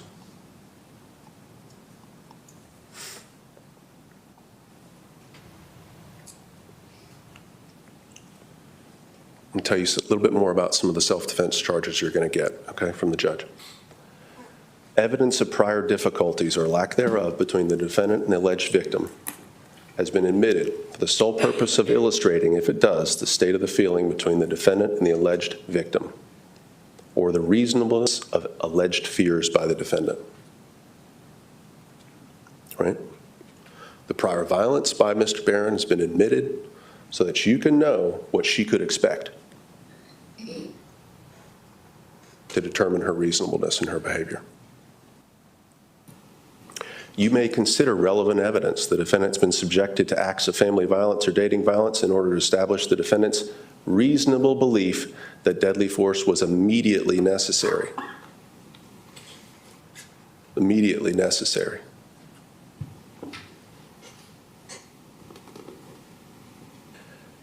If she can reasonably know that he's coming out of that door whenever he's good and ready, that's how you can know how necessary it was for her to try to get her phone and get out of there. The defendant's use of deadly force may be justified even when there has not been physical contact between anyone. If the menacing action of the alleged victim is sufficient to create a reasonable belief the defendant's life is in imminent danger, the defendant is in imminent danger of serious bodily injury or a forcible felony is about to be committed, then the defendant's use of deadly force may be justified. He doesn't even have to have contacted her or touched her before. Of course he did. Her body's proof of that.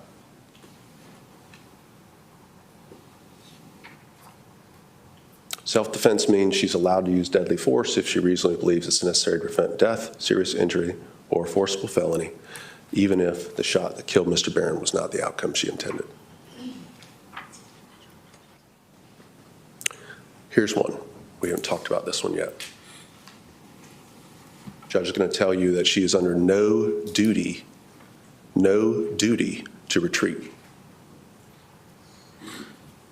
A person who's not the aggressor is not required to retreat before being justified in using force that she reasonably believes is necessary. You heard a lot of evidence about whether or not she could leave that night, how she could leave, what method she could use. She could take that nice path down the road that you saw the video of, walking out the front door. She could go to a neighbor she doesn't know, except they gave her a basket once, so then obviously you can show up at their house at 1 a.m. and expect he's not going to be right on your heels. You can find a spare set of keys that apparently he doesn't even know where they exist on 12/28/24, even though he's got the only keys to the functional car right there in his pocket. And when we show the video of that little side room, you see any keys on the table? No.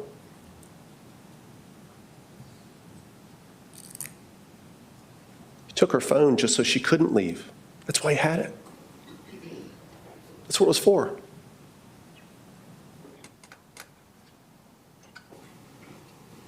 But she doesn't even have to leave. She's under no duty to leave a home that she co-owns, and frankly, that she paid more for than he did. No duty to leave under the law.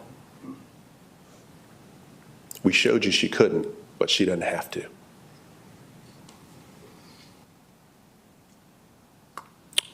Couple more things. And y'all probably won't get here, okay? But just so you know, felony murder is murder. Malice murder is one of the murders. Felony murder is another murder. They're all murder. Don't be thinking, it's something other than a murder. Felony murder is a murder. Last thing.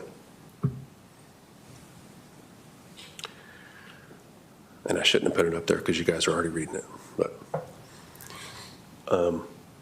if somehow You get through all of the self-defense stuff and you guys feel like the government has just squashed that somehow beyond a reasonable doubt. There's no way, there's absolutely no way she could have been thinking she needed to be free and safe and afraid. If you got past that, then you got through all the elements, right? You'd have this additional option, okay? The court's giving you an option of an involuntary manslaughter as a lesser offense. And I'm not telling you to do this, I'm just telling you this is one of the options after you've already gone through all the other stuff. Involuntary manslaughter, the defendant may not be guilty of malice murder in count 1 or felony murder in counts 2 or 3, but still be guilty of involuntary. For involuntary, the evidence must prove the defendant caused the death of another person without intending to by committing the offense of reckless conduct. What's reckless conduct? Causing bodily harm by consciously disregarding a substantial and unjustifiable risk that their act would cause harm to someone else. It's an unintentional killing through reckless behavior.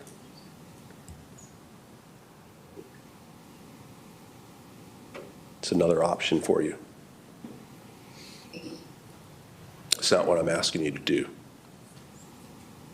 It's not what I'm asking you to do.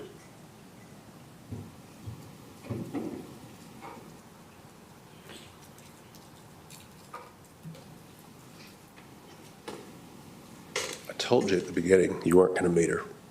Remember? I told you. And you didn't.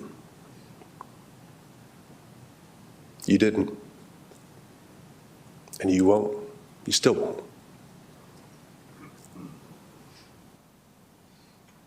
This woman is gone. Almost as much as James Barron. Gone. And our position is he did it to her. She was in fear for her life when she pulled that trigger, guys. And there's only 12 people in the world that have the power to give it back to her. They're all in this box.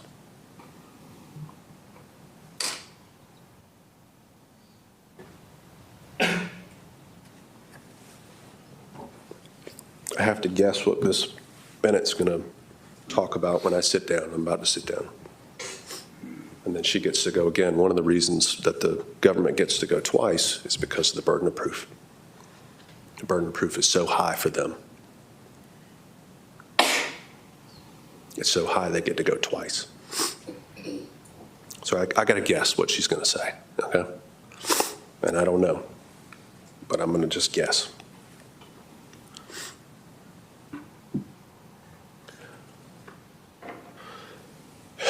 It's going to be a lot of stuff about what happened after she fired the shot.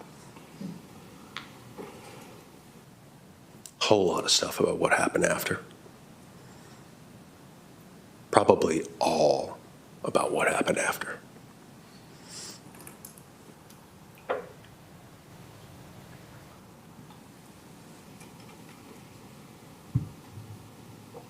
What happened after the self-defense doesn't change the fact that it was self-defense. It can't. You don't show malice by flushing shells down the toilet after a suicide attempt. Or having a towel in the room. Or making up a story to cover the fact that you had to flush them down the shelves. I mean, that you did flush them down the toilet. You don't.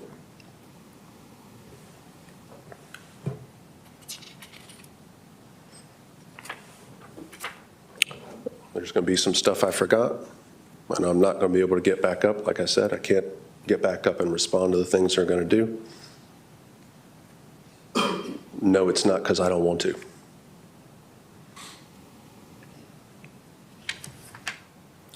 Return verdicts and not guilty on all counts except for the tampering, please.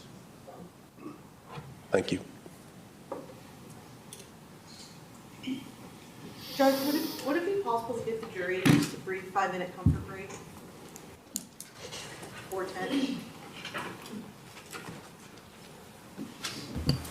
Folks, what we're going to do, and I have no idea how long this will continue. I'm guessing roughly an hour and a half. So let's go ahead and take a break now, and we'll come back at 11:15. We'll have, assumedly, Ms. Bennett for the final conclusion remarks of her closing statements, and then I will give you the law, which will take about 20 minutes or so. With that, 15-minute break. Thank you.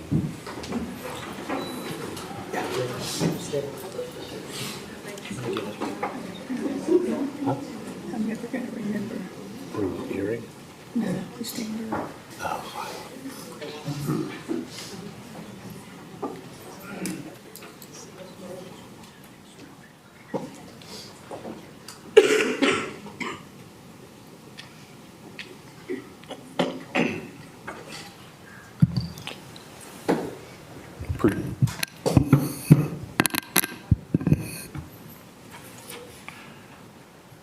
I appreciate everyone's professionalism. We're getting at about capacity, not quite there yet. I will say that if you work in the courthouse, court personnel, local lawyer, local paralegal, those types, if you are not sitting in the first two rows, I'm not requiring that you do that, but I ask that you do that. And I understand that you may not want to sit certain places. I'm not getting any of that. But if you happen to be in the back row and you happen to be court personnel or someone along those lines, you would be authorized to sit in the front row, and I think it would help the sheriff's department. Again, I'm not kicking anybody out at this point, so just want to be clear on that small request. With that, we'll be in recess until 11:15.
I think so. I hope so.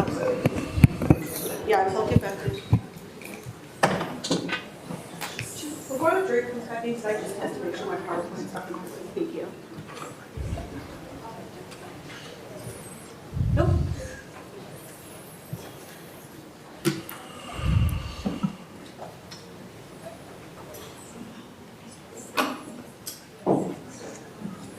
Here we go. Thank you, Judge. You want it still up? Yes, is that okay to just leave it like that? I see your problem with it. Thank you.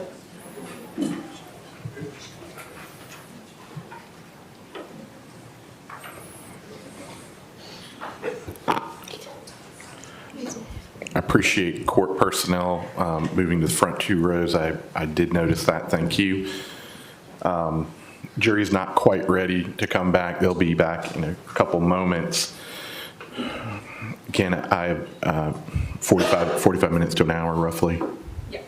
So at 45 minutes to an hour roughly, I will begin jury instructions. Many times court personnel decide to leave, which is fine. I will give you about a minute to get up and leave if you want to do that. Absent that, please don't leave during the middle of jury instruction. So again, after conclusion from the state, I will pause a beat, and if you want to leave, that's perfectly fine, and then I will begin jury instructions. Thank you. Let's bring them back.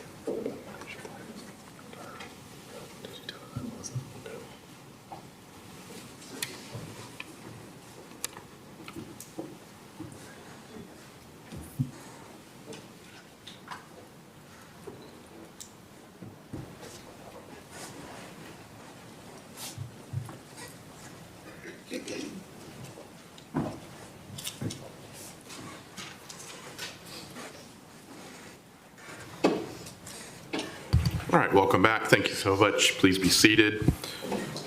Folks, as I discussed, we'll now begin final closing argument by the state.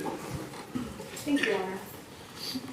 I wanted to, before I got going, really, I wanted to briefly respond to just a few things about the charges in the indictment and the elements that need to be proven beyond a reasonable doubt. Where'd the microphone go? To your left. Sorry, I realized it wasn't over here. I want to talk to you about the elements of aggravated assault. So, Mr. Willis is absolutely right as far as with aggravated assault, basically you either have to prove an intent to injure or that someone was in reasonable apprehension of receiving injury. You can do either or. You can think that one happened, you can think that both happened. Either that there was an intent to injure or that someone was in reasonable apprehension of receiving injury. In this case, there's both, and I want to explain why. We already really talked about the intent to kill with the malice, right? So the intent to injure in this case was the fact that she walked up to the door, put the gun right up to the door, fired in the direction of Mr. Barron. The difference between the intent with the aggravated assault and the malice murder is that with aggravated assault, you don't have to prove when she did that she intended to kill, just that she intended basically to strike her target. Whether or not she actually did isn't the question, it's just whether there was the intent there. When she walked up to the door with her gun, placed it 6 inches from the door in the direction of where Mr. Barron's standing and fired, if when she did that she had the intent to injure. That's one way you can find the aggravated assault. And or, meaning you can find that and the other way, or just reasonable apprehension, you can find that Mr. Barron, what she did when she walked up to the door, held it up to the door, and started yelling, "I'm going to shoot the door, I'm going to shoot you, I'm going to shoot you." And the thing with that is, Mr. Willis is assuming what she said was, "I'm going to shoot the lock off, I'm going to shoot the lock off," because that's what she says that she said, right? Like, We're just assuming she was saying, I'm gonna shoot the lock off David, I'm gonna shoot the lock off David, because she says that's what she was saying. What we know is she's yelling something that has Mr. Barron scared enough to be hiding behind the wall. What I think that the evidence shows is she's yelling, I'm gonna shoot you. I'm gonna shoot you, I'm gonna shoot you, I have a gun, I'm gonna shoot you. Maybe she's yelling, I'm gonna kill you. She's yelling all of these things that has caused Mr. Barron to literally hide like this behind the wall. That's reasonable apprehension of receiving injury. He's terrified. Ladies and gentlemen. Judge, I have to object to she didn't tie it to the shot, which is the allegata, so I object to her explanation. Without commenting on the evidence, the court is not commenting on the evidence. The lawyers have a certain amount of discretion as it relates to their argument, and I will authorize said argument. That's reasonable apprehension of receiving injury, ladies and gentlemen. Is David hiding behind the wall while she's yelling, I'm gonna shoot?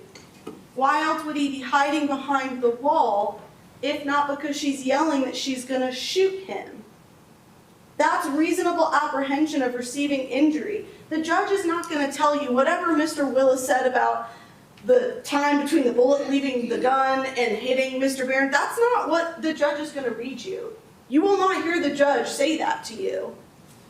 That's what Mr. Willis wants you to believe. That's his argument. He has every right to argue that to you. You're not gonna hear that from the judge. And I wanna make that very clear. What the law requires is that Mr. Barron be in reasonable apprehension of receiving injury from the defendant's actions. Judge, I re-object to counsel's explanation of the law being factually inaccurate. Objection is noted. Continue. So I wanted to make that very clear to everybody. As far as the criminal damage to property in the first degree, it's a property crime that places someone's life in danger. That's what makes it criminal damage to property in the first degree. There's something called criminal damage to property in the second degree that's just damaging property. If I took Ms. Bagwell's phone and smashed it on the ground, that's what that is. What criminal damage to property in the first degree, and the reason why this statute exists, is for situations just like this one. Drive-by shootings, when someone shoots into a car while someone's occupying that car. That is criminal damage to property in the first degree, because you've damaged property that endangers somebody's life. A drive-by shooting of a home, someone shooting into an apartment door, someone shooting into any wall that someone's on the other side of. That's what this charge is for, ladies and gentlemen. This isn't just some property crime that the state has decided to just kind of shove into a felony murder statute and give it to you because we're just petty and angry. Criminal damage to property in the first degree is created for situations like this one, when you have someone hiding behind a locked door and someone chooses to get a gun, shoot through the door, and endanger that person's life. What makes it a felony murder is if that person dies. Same thing with a drive-by shooting. If you shoot into a car that someone's occupying and the person doesn't even get hit, that's criminal damage to property in the first degree. If that person were to die, it becomes felony murder. That is what criminal damage to property in the first degree is created for. As to the without authority, they are trying to basically get you to find the defendant not guilty of criminal damage to property in the first degree because of the without authority. Because for some reason, Mr. Barron should have known to yell out, before you shoot through the door, I do not give you authority to do this. I do not give you authority to damage this door, for her to know not to do it. This is joint property. Ladies and gentlemen, if they wanted to sell the home, she has to get Mr. Barron's permission. If she wants to do anything with the home, he owns it. Their names are both on the deed. It might sound ridiculous, you might not agree with it, you might think it sounds weird, but that's the law.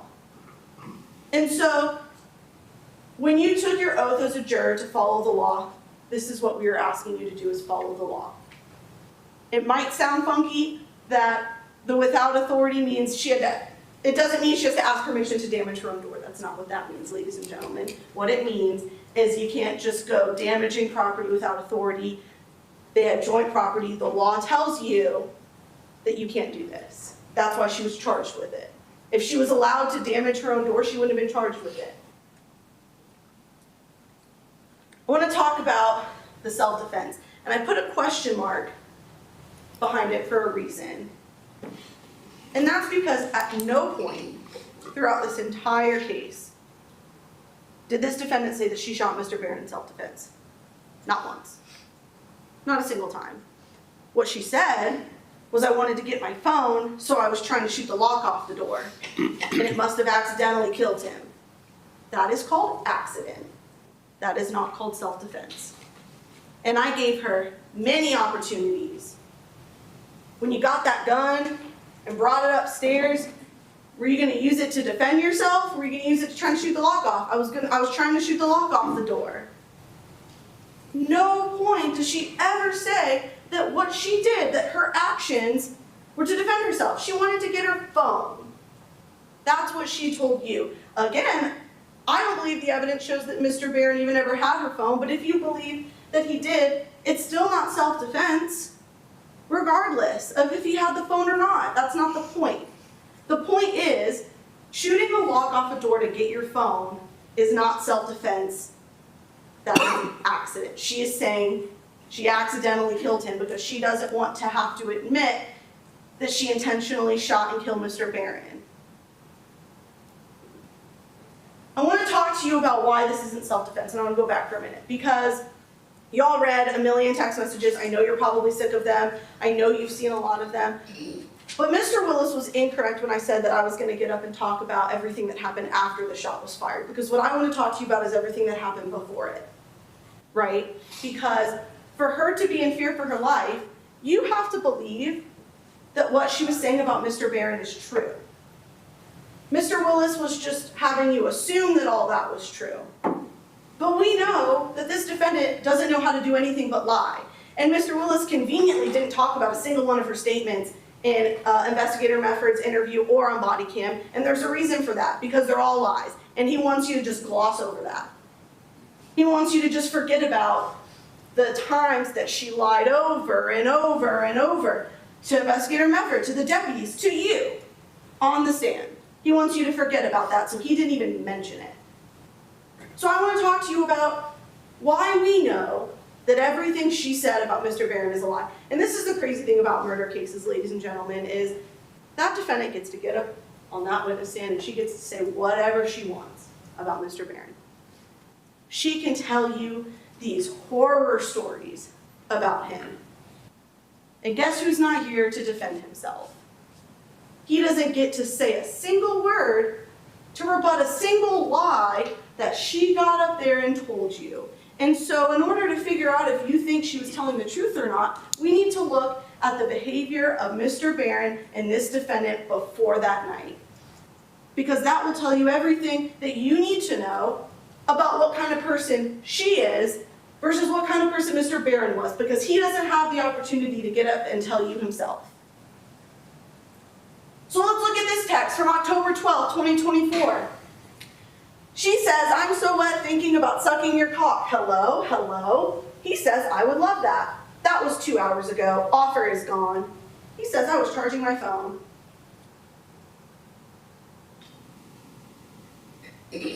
How about October 28th with Meg? The hair incident, ladies and gentlemen. We cannot forget about the twins' birthday party in September when Mr. Barron told his son's wife's daughter, sister-in-law, that she had pretty hair. Enter 2-month argument about that. I'm worried about you going trick-or-treating with Meg being there. I don't trust her. I hate that I even have to think about this. It is obvious you are attracted to her. Please let me know if you prefer her. I have been through this. It has made me sick all day thinking about it. Men are visual. You are apparently attracted to her. If you want her, go after her. I do not have hair like that. I am older. What does this horribly abusive, controlling man say back? "Baby, please don't worry. I will not go if you wish. There is no attraction on my end." Talk about isolation. David Barron missed the last opportunity he ever would have had to trick or treat with his grandkids because this defendant didn't want him to go because Meg would be there with the pretty hair. Talk about manipulative. Talk about controlling. Talk about isolation. Fast forward a month later, we are still on the Meg situation. He's not in the mood to sext. So he says, leave pussy alone for now, but that sets her off. Once again, we should have phone sex. Pussy needs lots of attention. He says, I know, but I'm zeroed in on TV. He just wants to watch TV. Never mind, she says. After this weekend, I do not think I excite you. Maybe if I have pretty hair. He says, I am so in love with you. That horribly, verbally, and physically abusive man, that's his response to this out of nowhere argument. I am so in love with you. She says, I wonder, I do not have pretty hair. I am not young. He says, you have beautiful hair and are beautiful.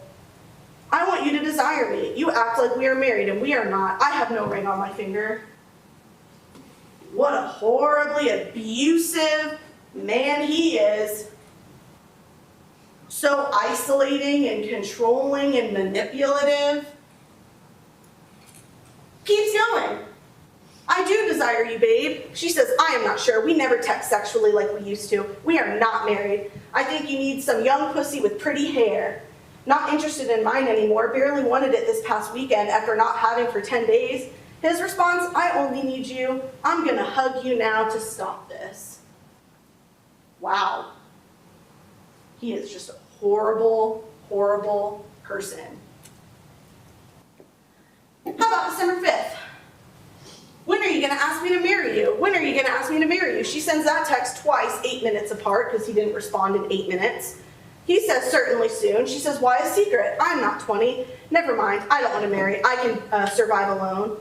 His response, what? I mean, half of the time that this happens, these fights come out of nowhere, and he has no idea what's going on. It goes from I love you to you hate me and you don't want to marry me. She's begging him over and over and over again to marry her. But she wants you to believe that while this is going on, remember it's December, the violence is escalating. It's escalating, ladies and gentlemen. She's already been sodomized, raped, beaten, begging him to marry her. Long text, still on December 5th. I don't want to get married. I will take care of myself. I don't care about what anyone thinks, but I do think about you way too much. You do not think of me in the same way. I cannot make another mistake. I'm really good. I will be fine. I always survive. I don't need anyone to take care of me. I need alone time to think this through. You did tell me 2 weeks ago this moved way too ... You said you didn't have time to think about me or getting a ring because we got a house too fast. I'm beginning to agree with you. I'm not the woman for you. You need somebody more dependent on you. You're a good person. He says, I certainly want to marry you and I have the same feelings for you. She says, no, you don't. I'm going to have this discussion again. If you wanted me, I would have known by now. Go find what you want. Well, I thought that he was so controlling of her. I thought that he was isolating her from her family, not letting her see her family. I thought that he was raping her. But she's telling him that she's angry because he doesn't even want to have sex with her because he's not interested. But I thought that she was off hiding in bedrooms during family events because he basically won't let her talk to anyone. December 15th, I know it's really small, but you'll remember this one. I'm not going to read it all for the sake of not needing to, where she says she gets angry because he doesn't respond to her text in 20 minutes.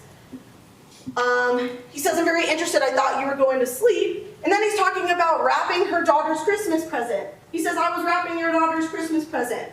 Enter pages and pages of unresponded to text messages from Suzanne because he didn't respond to her in 20 minutes when she said that she wanted to be writing his whole hard cock squirting all over him. Enter pages and pages of yelling by Suzanne to him because he didn't respond to her for 20 minutes to that text. But I thought he was so controlling and manipulative and abusive.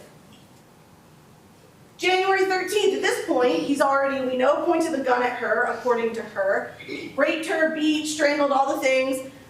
I do love you, I'm struggling with this, trying to understand what happened and why. I feel like perhaps I'm not all you need. You were the one thing that was solid in my life. I want to believe so hard that Lilia or Laura mean nothing to you. Let's be patient with each other, and I know we can get through this. And he says, yes, we can. She doesn't say, you meant everything to me until you beat me, raped me, strangled me, and pointed a gun to my head. I understand those were the two rules, right? Apparently, she's allowed to yell at him for literally everything else he does, but she's not allowed to mention the physical abuse, so she just, leaves those out of the continuous rage texts to him. This continues. I need someone that fits me, that lifts me up, I feel inadequate with you. I am not enough. I feel unwanted. I feel like if I let this go, that you're texting them every day and talking to them on your ride home and enjoying their company. I'm never enough. Please do what you need to do. And what's David's response? Because don't forget, if she tries to leave him, he's going to kill her, right? That's what she wants you to believe. If you leave me, I am going to kill you. What's his response? Okay, let's end this. You will never trust me no matter what I do or say. There's nothing that I can do to satisfy you. Yikes. He's super abusive and manipulative and angry and controlling and threatening. Then all of a sudden she starts to dial it back because she doesn't want to leave him, right? Because she's so desperate and obsessed for love. So the second he mentions breaking up, now her tune starts to switch. I feel all alone. I know you never understand. I thought you loved me. All those things. He says, I don't care for anyone but you can't understand. I won't come this weekend and we'll hire an attorney on the house situation. He's just done with it. He's tired of the same argument over and over. What he did wasn't right, but either break up with him or try and move past it. But to do what she's doing, he can't take it anymore. Please call me. Don't hire an attorney. Please call me. But he's so manipulative and controlling and obsessive and abusive. She's the one who won't let him go. She's the one begging him not to leave her. January 21st, all these texts, I'm not going to read them all. It's just a ginormous pages and pages rant without any response from David about how heartbroken she is about Lilia, how alone she is. Who's Lilia? I deserve an answer. Who's Lilia? I fell in love with you. I've been hurt. Why couldn't you just love me for me? Over and over and over, and he doesn't respond. But according to Dr. Elcon, him ignoring her is also abusive, right? And manipulative, because he can't do anything right. If he responds, that was probably abusive. If he doesn't respond, that's also abusive, according to her. When all he's trying to do is just not engage in this crazy, repetitive behavior. February 24th, and again, talking about Lilia, I deserve more. To fight over a woman like that, over and over, she's fighting about Lilia. He says no feelings towards her. Why do you care for her? I mean, rant after rant. Then let's talk about this text. This is to Dana. This is a text from the defendant to Dana.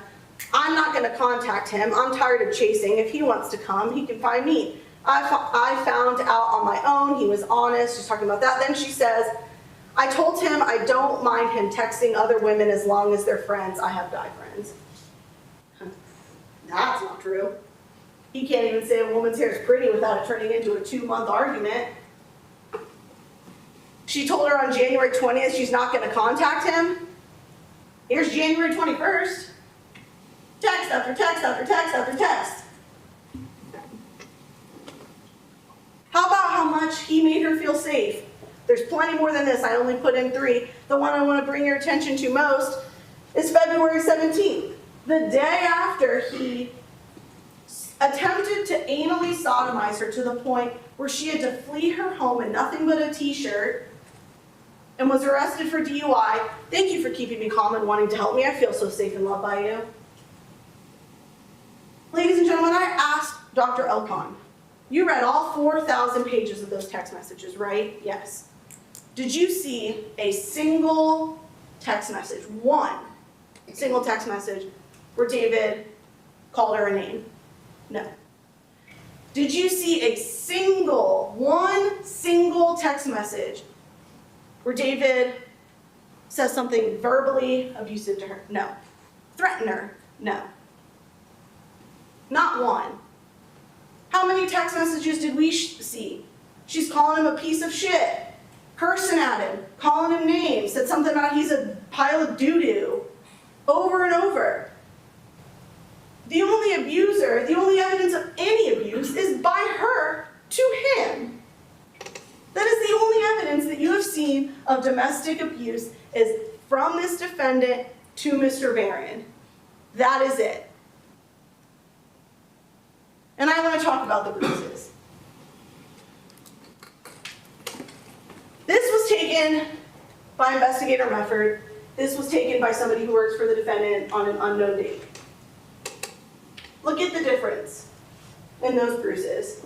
That's why Investigator Mefford corrected himself and said, once I had a chance to actually compare them, I realized that they don't look the same. They look completely different. It's way darker. How about the tops of her arms? You see that big bruise on the top of her arm? Where is it? I don't see anything. How about the redness down here? Do you see anything on her arm? I don't. Where did those bruises come from? I have no idea. What I do know is they didn't come from Mr. Barron, because everything she says is a lie. What I do know is that she continued to reach in both of these holes to try and unlock the door. Could have caused a bruise. What I do know is that the paramedic came in and said that bruises will show between 20 minutes and 2 hours. This is taken at 6:30 on the left. It's taken at 6:30 the following morning. That's about almost 6 hours since Mr. Barron has been dead. Where's that bruise? It's nowhere. You know what else I know? Is that this defendant spent 3 hours flopping around on the ground on the crime scene. She's leaning up against the corner of the house with her forearms. If you want to watch the body cam again, just to look at her behavior, watch how many times she bangs her arms up against the wall or the corner of that house. Watch how many times she falls to the ground, rolling around. Watch the interview. Watch how many times she's banging up against the wall. She falls onto the chair. She's rolling around on the ground. I have no idea. A million different things she did could have caused some of those bruises, but what I do know is that they look completely different. And I have no idea when the one on the right was taken, or by who.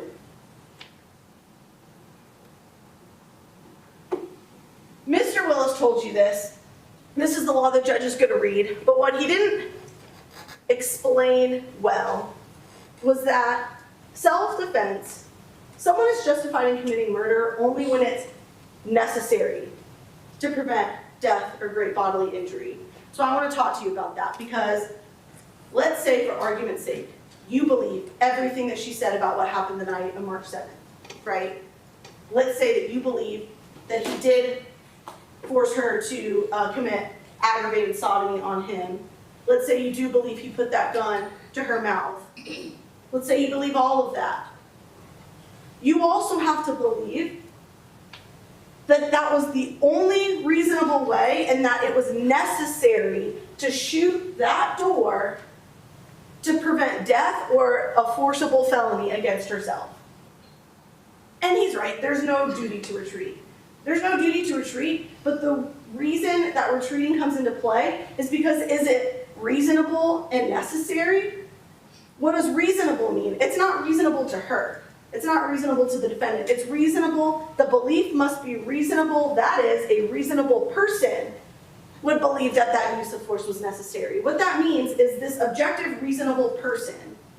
You take an objective, reasonable person. Would an objective, reasonable person believe that after being beaten, threatened with death, forced to commit oral sex, a gun pointed to your mouth, would a reasonable person think the best way to protect yourself is to take a gun, walk up to the door where the person who is armed with a weapon that's just been pointed at you, in your mouth, that the reasonable way to defend yourself is to shoot through that door?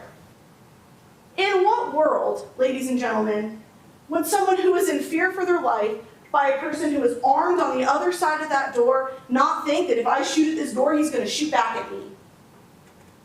In what world? She is so in fear for her life that she thinks that's the only way to protect herself, but she doesn't even think about the fact that if she shoots through this door, he's going to shoot back at her?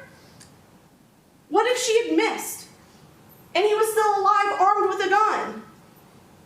And she doesn't for once take a second to think that he might shoot back at her? What if she was trying to aim at the lock, shoots the lock off, gets in the door? What was her game plan? He has just beaten her, according to her, forced her to commit oral sex, according to her, put a gun to her mouth, according to her, and she thinks she's going to shoot the lock off, walk in and go, can you please give me my phone? I really want to call an Uber so I can leave. And then he's just going to hand the phone over, she's going to walk downstairs, stand outside of the porch with all the wild dogs, and call an Uber. And he's just going to hang out upstairs and let her rideshare come along and take her away. That is the most unreasonable thing I've ever heard. If you are in fear for your life by a person who is armed with a gun, the last thing you're going to do is follow him up to the locked door and shoot at him. You're going to get out. She's friends with one of the neighbors that gave her a gift basket on Christmas with a handwritten note. But she wants you to believe that it was more reasonable for her to shoot into a room with an armed person than to go knock on the neighbor's door at 1 a.m. She wants you to believe that these wild dogs are the reason that she didn't want to walk out of the house. I'm not making that up. She said it. I'm not even trying to make fun of her for it. That's what she said, so we have to address that, ladies and gentlemen. She wants you to believe that this was reasonable to a reasonable person. That's why I know that David Barron never had his gun. Because if he had his gun, there is not a single chance she would have ever shot into that door. There is no chance that if he had that gun and he had just threatened her with it, that she would have gone up there and she would have shot into that door. Because what if she had missed? You're also going to hear about excessive force. Again, for argument's sake, let's say you believe everything she said about March 7th. You're also going to hear the judge tell you that you're not justified in using excessive force while you're defending yourself. For example, using excessive force would be trying to shoot the lock off the door to get a phone. That's excessive. That is so excessive. To use reasonable force is what you have to find in order to find her not guilty. Shooting a lock off of a door to get a phone is excessive. And you're also going to hear about revenge because you're also not justified in using force basically just to get back at someone. So again, let's say you believe everything she said is the truth. That he made her do all those things, he points a gun at her, you heard what she said. I have a gun too, David. That's what you heard her say.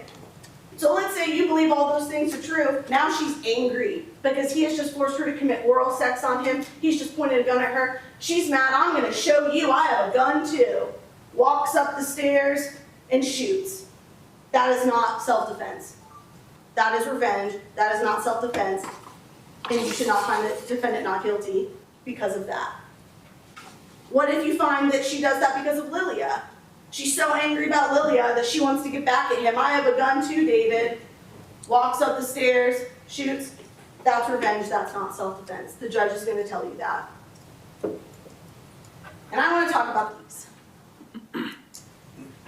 Because at the beginning of this case, Mr. Willis got up and he said, this case is about self-defense.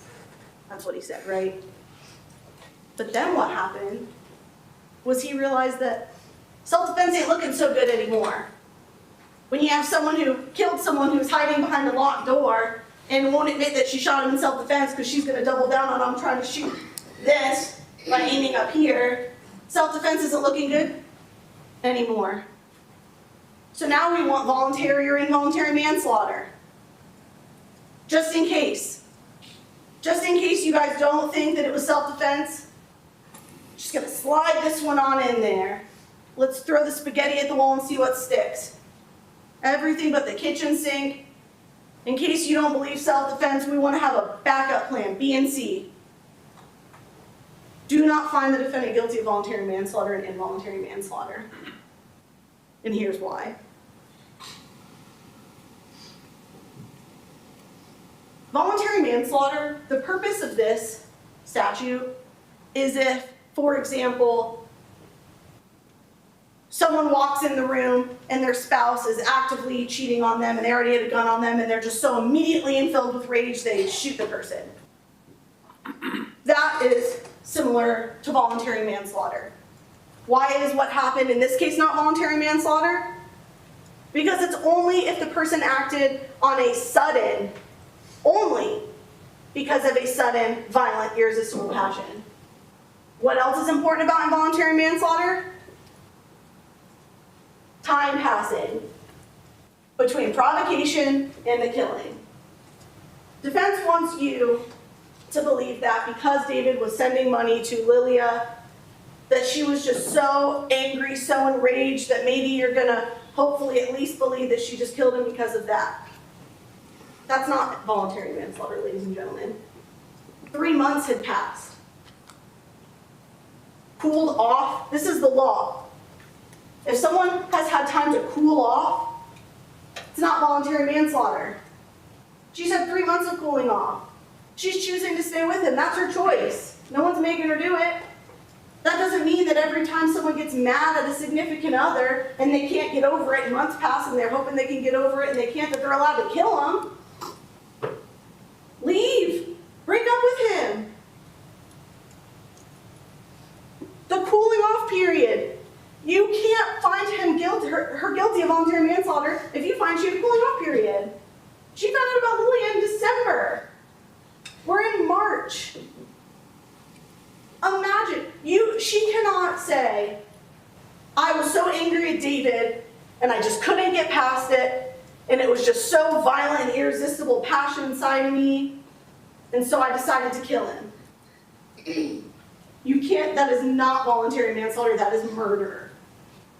That is, I was unhappy in my relationship and I couldn't move past it and instead of leaving, I just decided to kill him. What is involuntary manslaughter? Essentially causing the death without intending to by reckless conduct. Defense wants to relabel the aggravated assault where she walked up to the door, got 6 inches away, aimed in the direction of Mr. Barron and fired as reckless. Ladies and gentlemen, that's not reckless, that's assault. They want you to find her guilty of involuntary manslaughter by reducing what she did, by calling it reckless. That's not reckless conduct, ladies and gentlemen. That is aggravated assault. That is an intent to assault or put someone in reasonable apprehension of receiving injury. I'm gonna shoot you. I'm gonna shoot you. Fires the gun. That's not reckless. That is assault. Do not find the defendant guilty of involuntary manslaughter. It is a cop-out. They're trying to slide those in just in case their self-defense theory doesn't work, because it makes no sense. Hopefully you at least do that. Credibility of a witness. The judge is going to tell you this. Basically, it's your job to judge the credibility of every single person who got up on that witness stand. That's your job. You can do that by looking at the manner in which they testify or their lack of interest in the case or their interest in the case. So let's look at all the witnesses you heard from the state. All the officers have absolutely no interest in this case. They're just doing their jobs. Think about the manner in which they testified. Let's talk about Evan Barron, because they really attacked Evan. Mr. Willis really attacked Evan in his close. He said that Evan told you who the victim really is. I don't know what testimony that he was listening to when Evan testified, because what I heard Evan testify to about the night of December 28th is that she called him frantic, yelling that she pointed a gun at him, at David, that David got the gun away from her, that he was trying to leave and that she had his keys and had locked herself in the closet or bathroom. It keeps going back and forth. I don't know which one it was at this point because everyone said both. Closet or bathroom. And that he heard his dad yelling because he wanted to get his keys so he could leave. And then what Evan testified to was that after they made sure everyone was okay, that dad is safe at a hotel because she finally gave him his keys back, and after he made sure Suzanne was okay, he told Suzanne, we don't like this whole Lilia thing, we've known about it, we're gonna talk to him about it.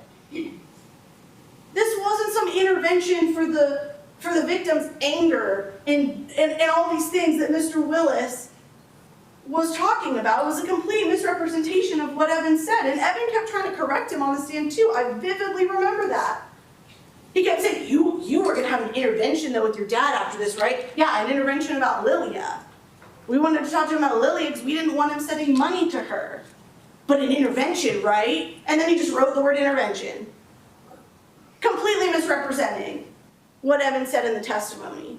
Completely misrepresenting it. And then the whole spare key situation, did you see any keys on the counter? Evan said, clear as day, we found them in the junk drawer, in the pantry.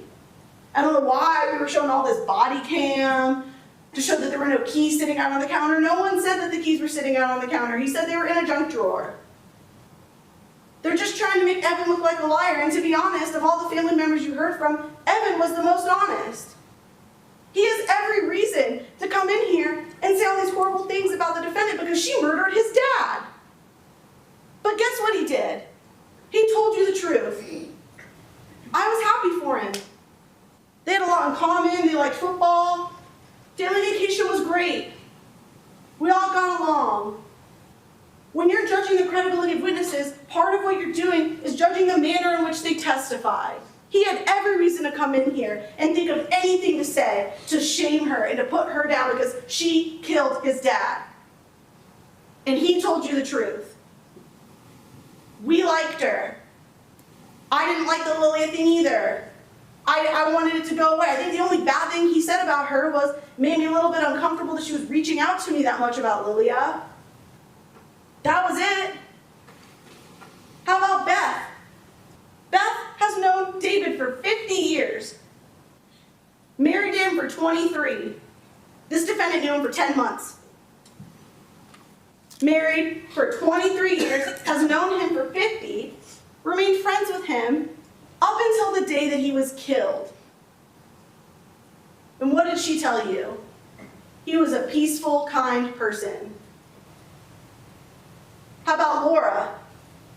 Married for over 10 years, friends for 25, remained friends up until the day he died. What did she tell you? Same thing. Let's talk about Dana and her kids. How about the manner in which they testified? The rehearsed robotic testimony you heard from them. How about the story that one of them said about the defendant being force-fed a bowl of ice cream by David? That was the example that they gave about how abusive he is. He gave her a big bowl of ice cream. They're trying to pull anything out. They don't want their mom to be convicted of murder, and I don't blame them. I don't blame them. They're her kids. They did nothing wrong. Dana did nothing wrong. It's her sister. But when you're judging their credibility, that's something for you to consider. The manner that they testified in and their interest in this case. How about Dr. Elcon? I really don't want to spend too much time on Dr. Elcon because I personally don't think it's worth it. Because everything she said was blowing my mind, if I'm being honest. Everything was consistent with Mr. Barron being an abuser. Without any follow-up, without any verification, she just took the defendant's word for everything. She didn't even bother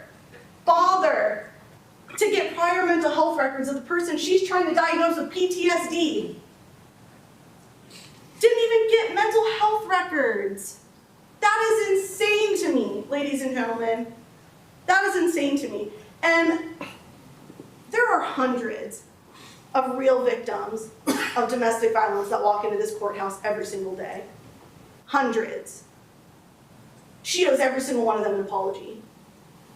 She is a disgrace to victims of domestic violence. She is an absolute embarrassment to real victims of domestic violence. So is Dr. Elcon. Because how dare she? I asked her, there's a literal picture of David with the scratch on his face, with the defendant admitting that they got into a fight and he scratched her, and she's like, oh, that was just a scratch. Imagine if there had been a picture with a scratch on her face, and what we would have heard about that. Imagine. Not even putting in her report that this defendant told her she had thoughts of suicide the night she murdered her boyfriend. Didn't think that was important to put in her report. Not putting in her report that this defendant told her allegedly that he made her basically perform oral sex on him the night that she killed him. She's diagnosing her with PTSD for trauma that Mr. Barron inflicted on her allegedly, and she didn't think it was important to put in her report that the night that he was killed, he forced her to perform oral sex on him. How was that not important for your report? First time I heard about it was in opening statements because it wasn't in her report. First time I heard about the suicide was in opening statements because it wasn't in her report. Jim Persinger is very impressive. He is a very credible witness. He is very impressive, and I do not think he got up there and lied to any of y'all. I just put him up in this slide because I didn't really understand the purpose of his testimony. I didn't really see how it was relevant because the phones went up the stairs 12 seconds apart. He attributes that to a glitch, or not a glitch, but a lag in the phones. How do we know that they didn't just go up the stairs 12 seconds apart? He's just making an assumption. Could have gone up the stairs 5 seconds apart. Also, it doesn't really matter if the phones went upstairs at the same time because we don't know who took them up the stairs. Could have been her. Didn't tell us anything. How about the credibility of the defendant? I think I've talked about it enough, so I'm going to breeze through the fact that this defendant is a compulsive liar.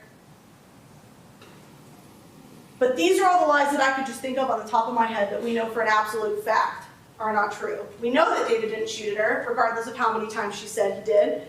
We know she flushed shell casings, regardless of how many times she said she didn't. We know she fired his gun. We know he wasn't drinking. We know that that gun was not next to his body. We know that the holster was not next to his body. And we know that that whole kitchen store was a total lie. What about the fake ER visit? She was lying to y'all about that till we took a break, and then she gets back up on the stand, and all of a sudden, oh yeah, I'm sorry, that was a lie. Because she'd been caught. Couldn't lie about that one anymore. How about the fake man? Tried to lie about that at first, then realized she'd been caught with that too, so then she gave up on that one. Fake law enforcement coming to talk to her at St. Simon's. She's manipulating him.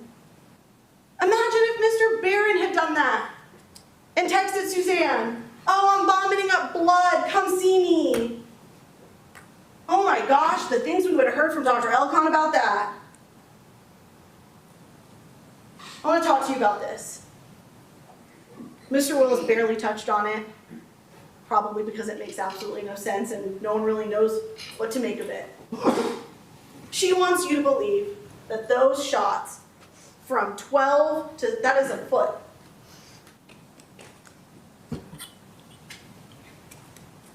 This is 12 inches off the ground. It's from her committing suicide. In what world, with a gun like this, was she laying on the ground? Was she sitting on the ground? She had no blood on her back. She had no blood on her butt. How was she 12 to 16 inches off the ground with a gun like this, tries to fire it once? Oh no, it didn't fire. Tries to fire it a second time. Oh no, it didn't fire. Tries to fire it a third time. On the third time, whoop. Oops, let me try again. Whoop. In what world? Does that make any sense? That is the most insane thing. She didn't even really go into detail about how she did it because I don't think she knows to this minute how to explain how those shots fired from 12 inches off the ground were from an attempted suicide.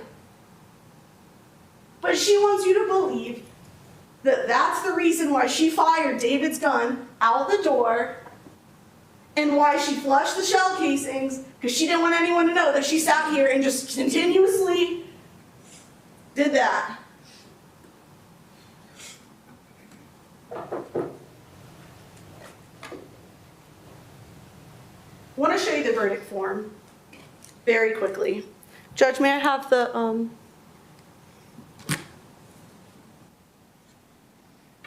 This is what the verdict form is going to look like. You're going to have it as well. And I want to show you and explain so you're not confused because there's a lot of options. This is count 1, malice murder. To put an X right here, you would have to believe either that the state did not meet all of its elements, which we have, which means the only other reason you would put an X here is if you find that the defendant acted in self-defense and was justified in killing Mr. Barron. That's the only reason to put an X right there. If you find that she maliciously killed the defendant, intended to kill him, this is where you put your X. Line 2. Every count, line 2 is going to be what the defendant is charged with in the indictment and what the state is going to ask that you find the defendant guilty with beyond a reasonable doubt. Line 2, malice murder, guilty. On to count 2. This is the felony murder based off of aggravated assault. Guilty. What are these below it? These are their plans B and C. This is the, oops, self-defense doesn't really make any sense. Hopefully maybe they do manslaughter instead. Judge, I have to object. I've allowed her to state this many times. The charges are from the court, not from the defense, so I'd ask her not to make that inference. I object. I don't think there's anything improper about this, Judge. They asked for them to find the defendant guilty of voluntary manslaughter, involuntary manslaughter, and I'm asking them not to. I most certainly did not. Without commenting on the evidence, the state is welcome to give their opinion on what they would like for the jury to cross-check, whatever. That's perfectly reasonable. Without commenting on the evidence, the court has created the documents that are being referenced, and it's the court's, again, not making any comment one way or the other, but it's the court's document with input from the parties with ultimately my final. So I will overrule the objection with that explanation. State may proceed. Thank you, Judge. Sounds like they're not asking you to find her guilty of voluntary manslaughter, involuntary manslaughter, so that makes that a whole lot easier for y'all then. Count 3, guilty of felony murder based off of the criminal damage in the first degree. Again, the second line on the verdict form. Count 4, again, only this if you find the state has not met the elements beyond a reasonable doubt or self-defense. If not, we move on to aggravated assault. What's below it is reckless conduct. Again, a lesser included that the defendant is not charged with. This is a cop-out. This is what the state's asking you to find the defendant guilty of. Count 5, first degree damage, criminal damage, property in the first degree. Second line, again, reckless conduct is their plan, is a plan B. And lastly, the last 2. There's no other options other than guilty or not guilty as to counts 6 or 7.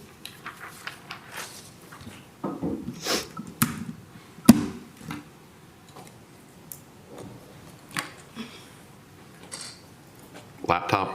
Yes, please.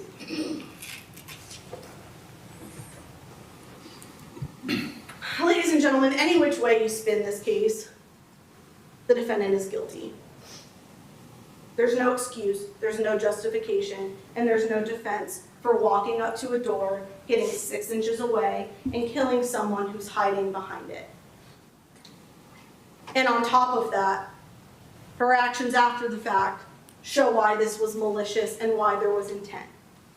Because not only did she kill Mr. Barron, but then, while she stepped over his dead body, she altered the scene. She tampered with the evidence. She planted evidence. That is malice. After everything you've heard in this case, there is no room left for any doubt. There's just not. And at the beginning of this trial, Mr. Willis did. He put that picture up, the smiling selfie of the defendant on the beach, and he said, "You're never going to get to meet her. You're never going to get to hear from her. She's gone." And then you know what he just said? She's gone almost as much as James Barron. That is insulting. She's sitting right there. She got to see her kids yesterday. She got to see her smiling kids. They got to see her. Guess who you didn't get to meet? Guess who you're never going to get to meet? Guess who's never going to get to see his smiling kids? And his kids are never going to get to see him. You are never going to hear from him. He is never going to get to come in here and defend himself from her lies. She took that right from him, and she took the privilege from you to hear from him. You will never get to meet James Barron. There's only one victim in this case, ladies and gentlemen. And I promise you it's not the person who took a gun, brought it up, and shot through a locked door at someone hiding behind it. That's not the victim. This is the victim. He might not ever have the opportunity to come in here and tell his side of the story, but fortunately for Mr. Barron, the evidence speaks louder than he probably ever could have. And so that's where you come in, ladies and gentlemen, that's where you come in. Because even though David's voice was taken from him by her, your verdict can speak volumes for him. So I'm going to ask that you follow the evidence, you ignore the lies, and you find this defendant guilty. Thank you.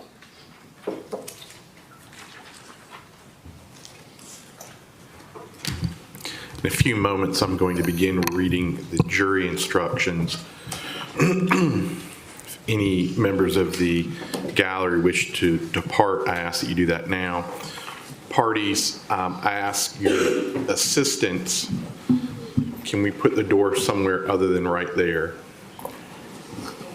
And I don't know if y'all need gloves. If you want to lay it down, that's fine. I just don't want to have it in the field of view while I'm reading instructions. Thank you.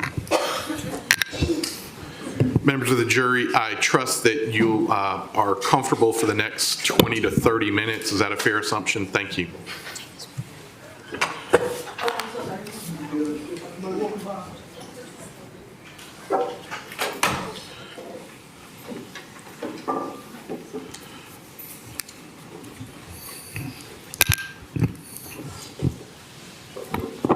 Thank you to the parties. I appreciate your assistance. Thank you.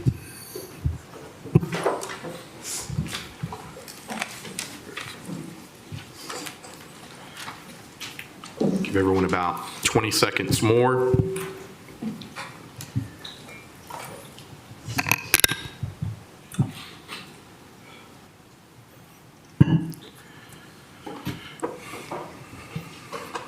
You are considering the case of the state of Georgia versus Suzanne Mericle.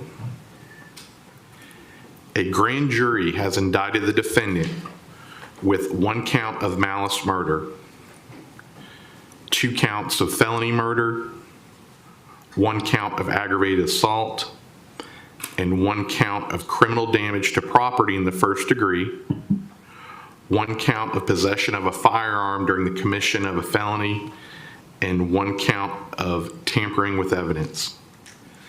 The indictment reads as follows. Count 1.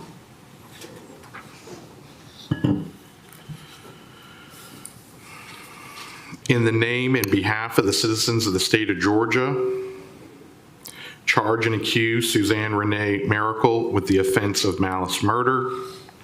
4, that the said accused in the county of Hall in the state of Georgia on the 8th day of March 2025 did unlawfully and with malice aforethought cause the death of James Barron, a human being, by shooting him in violation of Official Code of Georgia 16-5-1 parentheses A, close parentheses, contrary to the laws of said state, the good order, peace, and dignity thereof. Count 2. In the grand jurors aforesaid, in the name and behalf of the citizens of the state of Georgia, charge and accuse Suzanne Mericle with the offense of felony murder. For that, the said accused in the county of Hall in the state of Georgia on the 8th day of March 2025 did, while in the commission of a felony, to wit, aggravated assault as alleged in count 4 of this indictment, caused the death of James Barron, human being, in violation of Official Code of Georgia 16-5-1 parentheses C, close parentheses, contrary to the laws of said state, the good order, peace, and dignity thereof. Count 3. The grand jurors aforesaid, in the name and on behalf of the citizens of the state of Georgia, charge and accuse Suzanne Mericle with the offense of felony murder. For that the said accused in the county of Hall in the state of Georgia on the 8th day of March 2025 did, while in the commission of a felony, to wit, criminal damage to property in the first degree as alleged in count 5 of this indictment, caused the death of James Barron, human being, in violation of OCGA 16-5-1 parentheses C, close parentheses, contrary to the laws of said state, the good order, peace, and dignity thereof. Count 4. The grand jurors aforesaid, in the name and behalf of the citizens of the state of Georgia, charge and accuse Suzanne Mericle with the offense of aggravated assault. For that the said accused in the county of Hall and the state of Georgia on the 8th day of March 2025 did assault another, to wit, James Barron, with a deadly weapon, to wit, a firearm, which when used offensively against a person is likely to and does result in serious bodily injury by firing said weapon through a door in the direction of James Barron in violation of OCGA 16-5-21, contrary to the laws of said state, the good order, peace, and dignity thereof. Count 5. The grand jurors aforesaid, in the name and on behalf of the citizens of the state of Georgia, charge and accuse Suzanne Mericle with the offense of criminal damage to property in the first degree. 4, that the said accused in the county of Hall and the state of Georgia on the 8th day of March 2025 did knowingly and without authority interfere with a door in a manner so as to endanger human life by shooting the door of a room that was occupied by a person, to wit, James Barron, in violation of OCGA 16-7-22, again 16-7-22, contrary to the laws of said state, the good order, peace, and dignity thereof. Count 6. The grand jurors aforesaid, in the name and on behalf of the citizens of the state of Georgia, charge and accuse Suzanne Mericle with the offense of possession of a firearm during commission of a felony, for that the said accused in the county of Hall and the state of Georgia on the 8th day of March 2025 did have on her person a firearm, to wit, a handgun, during the commission of a crime, to wit, aggravated assault, as alleged in count 4 of this indictment in violation of OCGA 16-11-106, contrary to the laws of said state, the good order, peace, and dignity thereof. Count 7.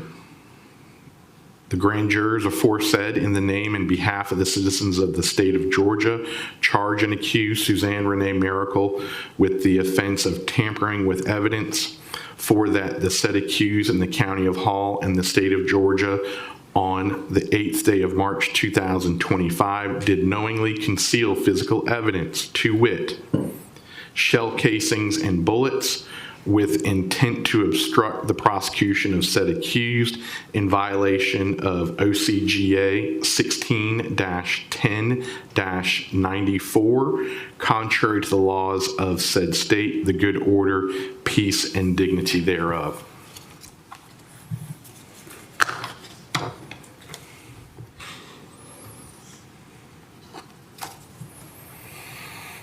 The defendant has entered a plea of not guilty to this indictment. The indictment and the plea form the issue that you are to decide. Neither the indictment nor the plea of not guilty should be considered as evidence.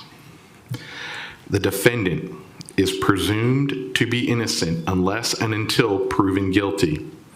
The defendant enters upon the trial of the case with a presumption of innocence in the defendant's favor. This presumption remains with the defendant until it is overcome by the state with evidences sufficient to convince you, beyond a reasonable doubt, that the defendant is guilty of the offense charged.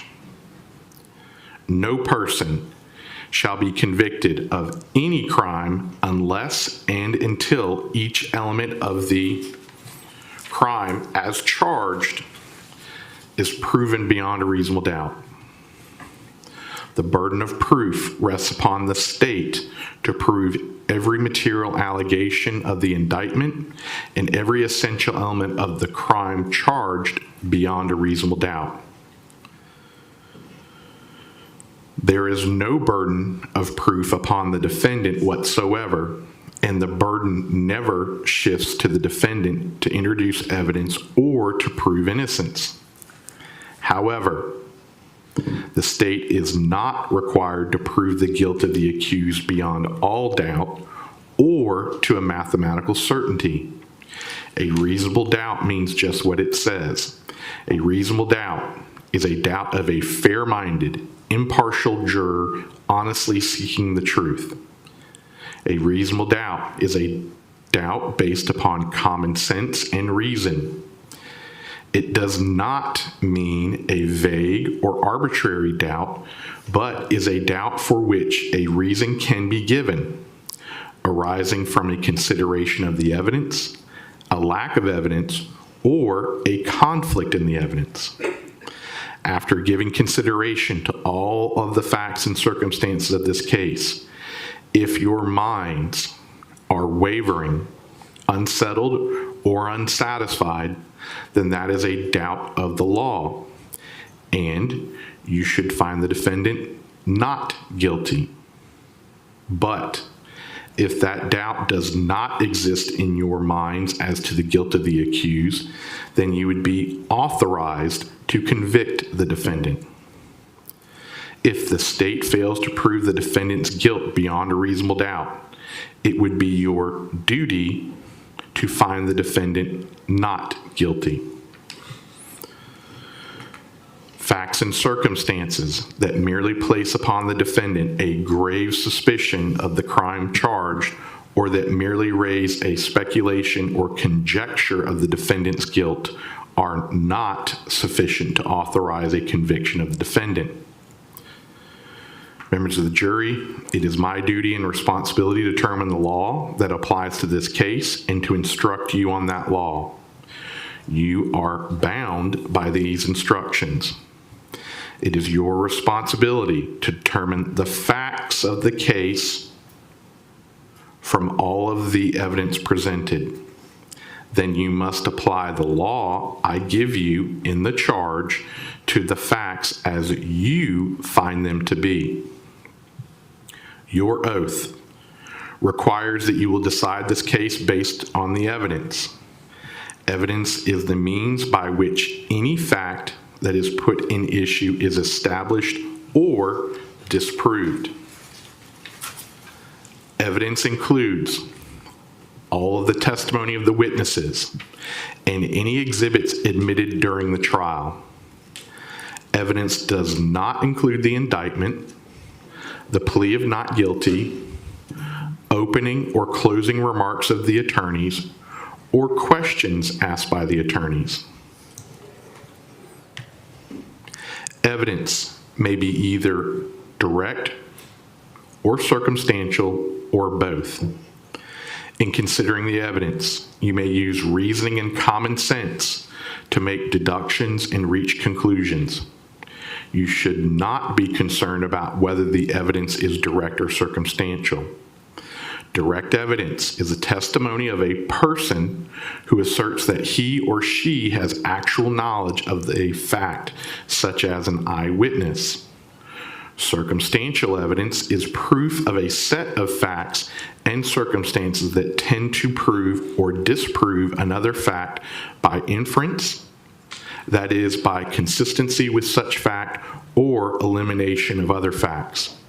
There is no legal difference in the weight you may give to either direct or circumstantial evidence. You would be authorized to convict only if the evidence, whether direct, circumstantial, or both, excludes all reasonable theories of innocence and proves the guilt of the accused beyond a reasonable doubt. The jury must determine the credibility of the witnesses. In deciding this, you may consider all the facts and circumstances of the case, including the witnesses' manner of testifying, their means and opportunity of knowing the facts about which they testify, the nature of the facts about which they testify, the probability or improbability of their testimony, their interest or lack of interest in the outcome of the case, and their personal credibility as you observe it. Testimony has been given in this case by certain witnesses who are termed experts. Expert witnesses are those who, because of their training and experience, possess knowledge in a particular field that is not common knowledge or known to the average citizen. The law permits expert witnesses to give their opinions based upon that training and experience. You are not required to accept the testimony of any witness, expert or otherwise. Testimony of an expert, like that of all witnesses, is to be given only such weight and credit as you think it is properly entitled to receive. When scientific, technical, or other specialized knowledge might be helpful, a person who has special training or experience in that field is allowed to state an opinion about the matter. But that does not mean you must accept the witness's opinion. As with any other witness's testimony, you must decide for yourself whether to rely upon the opinion. To impeach a witness is to show that witness is unworthy of belief. A witness may be impeached by disproving the facts to which the witness testified. Your assessment of a trial witness's credibility may be affected by comparing or contrasting that testimony to statements or testimony of that same witness before the trial started. It is for you to decide whether there is a reasonable explanation for any inconsistency in a witness's pretrial statements and testimony when compared to the same witness's trial testimony. As with all issues of witness credibility, you, the jury, must apply your common sense and reason to decide what testimony you believe or do not believe. The testimony of a single witness, if believed, is sufficient to establish a fact. Generally, there is no legal requirement of corroboration of a witness, provided you find the evidence to be sufficient. A statement that the defendant allegedly made has been offered for your consideration. Before you may consider this as evidence for any purpose, you must determine whether the defendant's statement was voluntary. To be voluntary, a statement must be freely and willingly given and without coercion, duress, threats, use of violence, fear of injury, or any suggestion or promises of leniency or reward. A statement induced by the slightest hope of benefit or the remotest fear of injury is not voluntary. To be voluntary, a statement must be the product of a free will and not under compulsion or any necessity imposed by others. You may consider the duration and conditions of detention as factors relevant to the question of whether or not a statement was freely and voluntarily made. The burden of proof is upon the state to establish that the statement was voluntary, that is, freely and willingly made. If you do not find that the statement was voluntary, you may not consider it for any purpose. If you find that the statement was made while in custody and as a result of police questioning, you must also determine whether the defendant was advised of her constitutional rights and whether the defendant clearly understood and knowingly gave up such rights. The constitutional rights that law enforcement officers must explain and that the defendant must understand and voluntarily give up before any custodial statement is taken by law enforcement are as follows. 1, the defendant had a right to remain silent. 2, if the defendant chose to not remain silent, anything she said could be used as evidence against the defendant in court. 3, the defendant had a right to consult a lawyer before any questioning and to have the lawyer present with her at all times during any questions. And 4, if the defendant did not have money for a lawyer would have been provided for her to represent her before any questioning and to be present with her during any questions. If you find, as mentioned above, that the defendant's statement was voluntary and that all of the warnings as to the defendant's constitutional rights were given, that the defendant did understand the meaning of what was said and knowingly gave up such rights, then you may consider it as evidence. If so, then you must apply the general rules for testing the believability of witnesses and decide what weight, if any, you will give to all or part of such evidence. If you fail to find that the defendant was properly informed of these rights and that she understood and gave up, If you fail to find the defendant was properly informed of these rights and that she understood and gave up those rights, you must disregard the statement entirely and give it no consideration in reaching your verdict. Evidence of prior difficulties or lack thereof between the defendant and the alleged victim or a witness has been admitted for the sole purpose of illustrating, if it does, the state of feeling between the defendant and the alleged victim or witness, or the reasonableness of any alleged fears by defendant or alleged victim. Whether this evidence illustrates such matters is a matter solely for you, the jury, to determine, but you are not to consider such evidence for any other purpose. This defendant is charged with a crime against the laws of this state. A crime is a violation of a statute of this state in which there is a joint operation of an act or omission to act and intention. When the indictment charges that a crime was committed in more than one way, the state is not required to prove the commission of that crime in every way, but may prove the crime was committed in any of the ways charged. Intent is an essential element of any crime and must be proved by the state beyond a reasonable doubt. Intent may be shown in many ways, provided you, the jury, believe that it existed from the proven facts before you.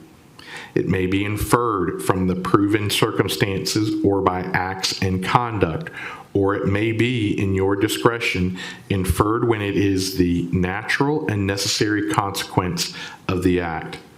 Whether or not you draw such an inference is a matter solely within your discretion. Criminal intent does not mean an intention to violate the law or to violate a penal statute, but means simply the intention to commit the act that is prohibited by a statute. This defendant will not be presumed to have acted with criminal intent, but you may find such intention or the absence of it upon a consideration of words, conduct, demeanor, motive, and other circumstances connected with the act for which the accused is being prosecuted. Criminal negligence is an act which demonstrates a willful, wanton, or reckless disregard for the safety of others who might reasonably be expected to be injured thereby.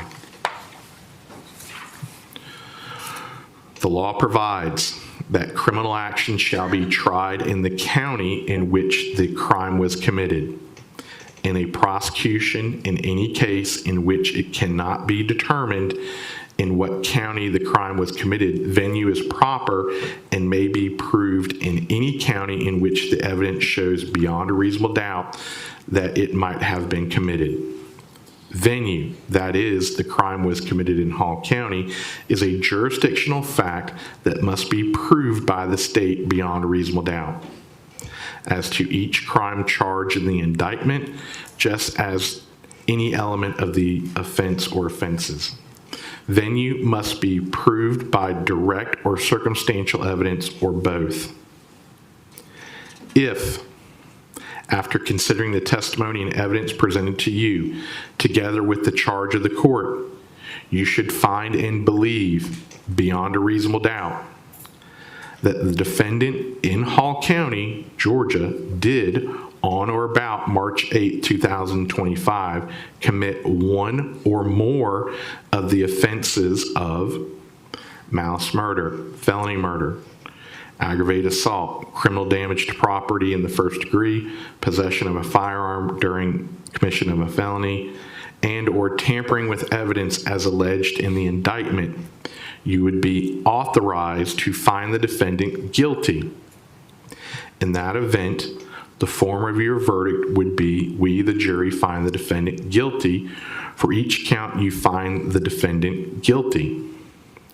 If you do not believe that the defendant is guilty of any or all of the offenses, or if you have any reasonable doubt as to the defendant's guilt, then it would be your duty to acquit the defendant, in which event the form of your verdict would be, we, the jury, find the defendant not guilty. For each count, you find the defendant not guilty. Your verdict should be a true verdict, based upon your opinion of the evidence according to the laws given to you in this charge. You are not to show favor or sympathy to one party or the other. It is your duty to consider the facts objectively. For malice murder, the state must prove that the defendant, 1, caused the death of another person, 2, unlawfully, and 3, with malice aforethought. The killing must have been done with malice to be murder. Malice, as the term is used here, is not necessarily ill will or hatred. Rather, it is the unlawful intent to kill without justification, without excuse, and without mitigation.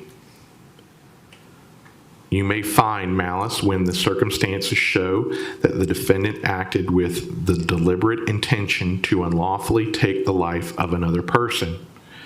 You may also find malice when there does not appear to be significant provocation, and all the circumstances of the killing show an abandoned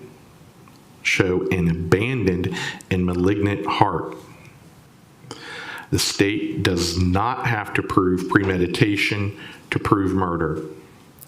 If a killing is done with malice, it is murder regardless of how briefly the malicious intent existed.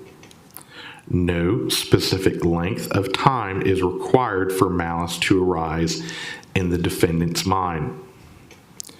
Malice may be formed in a moment, and instantly a fatal wound may be inflicted. If malice was in the defendant's mind at the time of the act or the killing and moved the defendant to do it, that is enough for the killing to be murder. Premeditation typically means a prior decision or plan to do something. Premeditation is not an element of murder and does not need to be proved by the state for you to find malice aforethought. However, in determining whether malice existed at the time of the killing, you may consider any evidence of premeditation or lack of it. The state does not have to prove motive to prove murder. Any evidence of motive has been admitted for your use in determining the defendant's state of mind at the time of the killing. Felony murder. The state must prove that the defendant, 1, caused the death of another person, 2, by committing a felony. The state does not have to show that the defendant acted with malice to prove felony murder. Aggravated assault is a felony, which I will define for you shortly.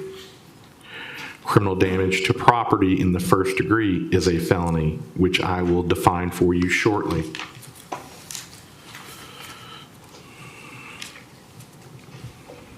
You may find the defendant guilty of felony murder if you believe that she caused the death of another person by committing the felony of aggravated assault and/or criminal damage to property in the first degree, regardless of whether she intended the death to occur.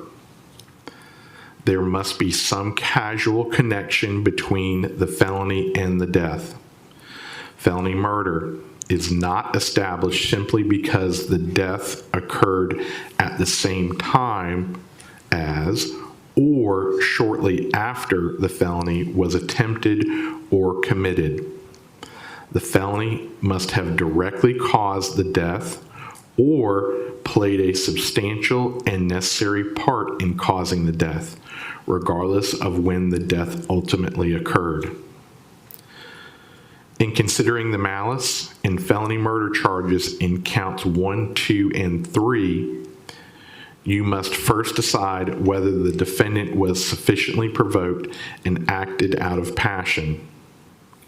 If you find this, you may not return a verdict of guilty of malice or felony murder, but you would be authorized to return a verdict of guilty of voluntary manslaughter.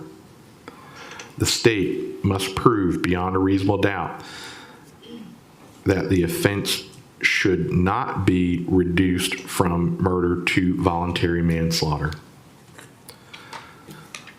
The defendant may not be guilty of malice murder in count 1 or felony murder in counts 2 or 3, but still guilty of voluntary manslaughter. For voluntary manslaughter, the evidence must prove that the defendant, 1, caused the death of another person, 2, under circumstances that would otherwise be murder, 3, and acted only because of a sudden, violent, and irresistible passion that resulted from serious provocation, 4, which was sufficient to excite such passion in a reasonable person. If you decide that enough time passed between the provocation and the killing for a reasonable person to have cooled off and regained judgment, then the killing is not voluntary manslaughter. If you find that the defendant acted under such provocation and passion as would authorize a verdict of voluntary manslaughter as to count 1, you would not be authorized to find the defendant guilty of felony murder based upon that same aggravated assault as to count 2, or first-degree criminal damage to property as to count 3. You would, however, be authorized to consider whether the defendant is guilty of voluntary manslaughter as to count 2 and or count 3. If you find that the defendant acted under such provocation and passion as would authorize a verdict of voluntary manslaughter as to count 2, you would not be authorized to find the defendant guilty of malice murder based upon the same aggravated assault as to count 1, or first-degree criminal damage to property as to count 3. You would, however, be authorized to consider whether the defendant is guilty of voluntary manslaughter as to count 1 and or count 3. If you find that the defendant acted under such provocation and passion as would authorize a verdict of voluntary manslaughter as to count 3, you would not be authorized to find the defendant guilty of felony murder based upon the same aggravated assault as to count 2, or that same aggravated assault as to count 1. You would, however, be authorized to consider whether the defendant is guilty of voluntary manslaughter as to count 1 and or count 2. Words alone, no matter how provoking, will never reduce the crime from murder to voluntary manslaughter. However, words coupled with menacing actions, even if they do not amount to physical contact, may be enough to excite a sudden, violent, and irresistible passion in a reasonable person. If you find that the defendant acted from such passion and not from malice or any spirit of revenge, then you would be authorized to return a verdict of guilty of voluntary manslaughter. The defendant may not be guilty of malice murder in count 1 or felony murder in counts 2 or 3, but still guilty of involuntary manslaughter. 4, involuntary manslaughter, the evidence must prove that the defendant, 1, caused the death of another person, 2, without intending to, 3, by committing the offense of reckless conduct. If you find that the defendant acted without such intent as would authorize a verdict of involuntary manslaughter as to count 1, you would not be authorized to find the defendant guilty of felony murder based upon that same aggravated assault as to count 2, or first-degree criminal damage to property as to count 3. You would, however, be authorized to consider whether the defendant is guilty of involuntary manslaughter as to count 2 and/or count 3. If you find that the defendant acted without such intent as would authorize a verdict of involuntary manslaughter as to count 2, you would not be authorized to find the defendant guilty of malice murder based upon the same aggravated assault as to count 1, or first-degree criminal damage to property as to count 3. You would, however, be authorized to consider whether the defendant is guilty of involuntary manslaughter as to count 1 and/or count 3. If you find the defendant acted without such intent as would authorize a verdict of involuntary manslaughter as to count 3, you would not be authorized to find the defendant guilty of felony murder based upon that same aggravated assault as to count 2, or that same aggravated assault as to count 1. You would, however, be authorized to consider whether the defendant is guilty of involuntary manslaughter as to count 1 and/or count 2.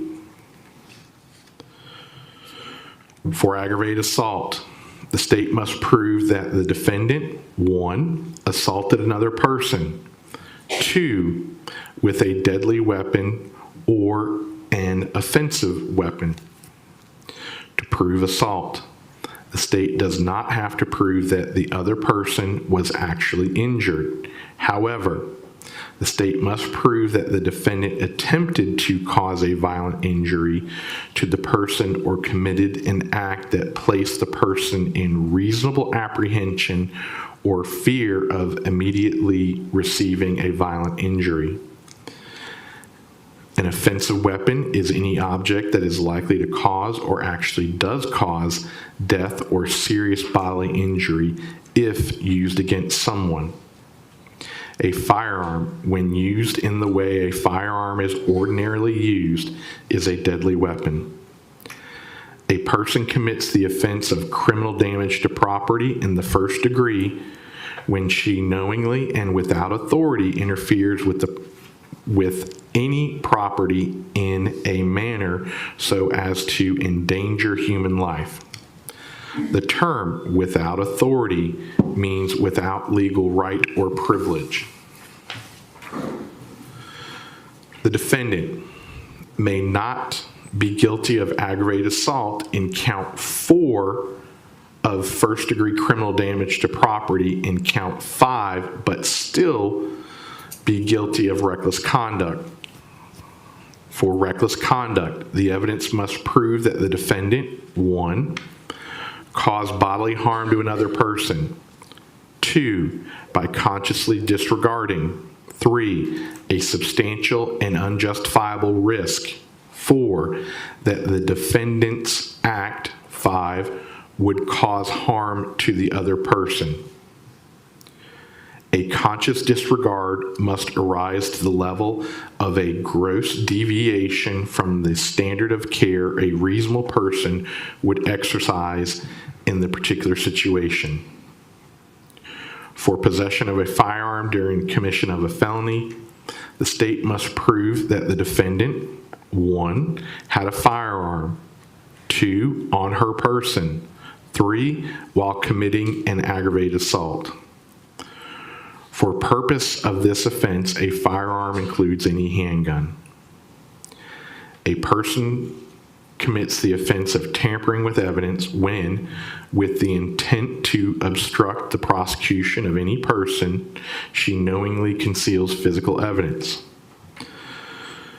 The defendant has raised a defense that even if she committed the act described in the indictment, there are circumstances that justify it.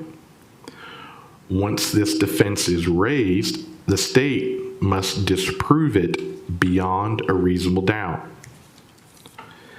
If a defendant's conduct is justified, that is a defense to any crime based on that conduct.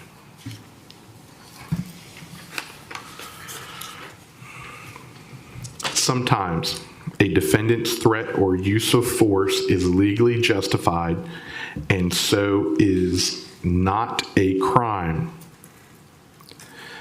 A defendant is justified in using force that is intended or likely to cause death or serious bodily injury when, 1, she reasonably believes that the use of such force is necessary. 2, to prevent A, death or serious bodily injury to herself, or B, the commission of a forcible felony, which means a felony that involves the use or threat of force or violence against another. Aggravated assault by strangulation, aggravated sodomy, and malice murder are forcible felonies, each of which I will define for you shortly. The state has the burden of proving beyond a reasonable doubt that the defendant's actions were not justified. If you decide the defendant's actions were justified, then it would be your duty to find the defendant not guilty. Aggravated assault by strangulation is an attempt to injure another person with anything when used offensively is likely to or does result in strangulation, including one's hands. Strangulation means blocking or interfering with another person's normal breathing or blood circulation by either 1, applying pressure to the person's throat or neck, or 2, obstructing the person's nose or mouth.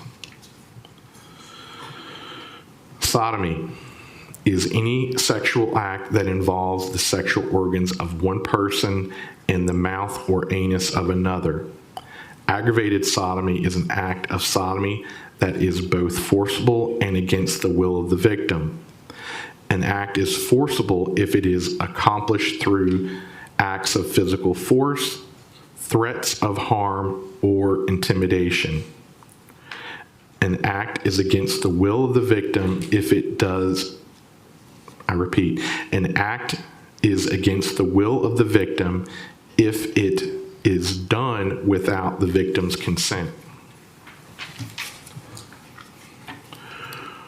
For the defendant's threat or use of force to be justified, 1, the defendant must believe that her threat or use of force is necessary. 2, that belief must be reasonable. That is, a reasonable person would also believe that the threat or use of force is necessary, and the defendant's reasonable belief must be what prompts her to threaten or use force.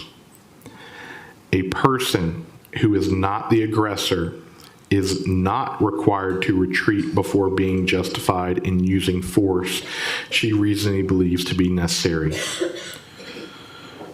The defendant's use of deadly force may be justified even when there has not been physical contact between anyone, if the menacing action of the alleged victim is sufficient to create a reasonable belief that the defendant's life is in imminent danger. The defendant is in imminent danger of serious bodily injury, or a forcible felony is about to be committed. Then, the defendant's use of deadly force may be justified.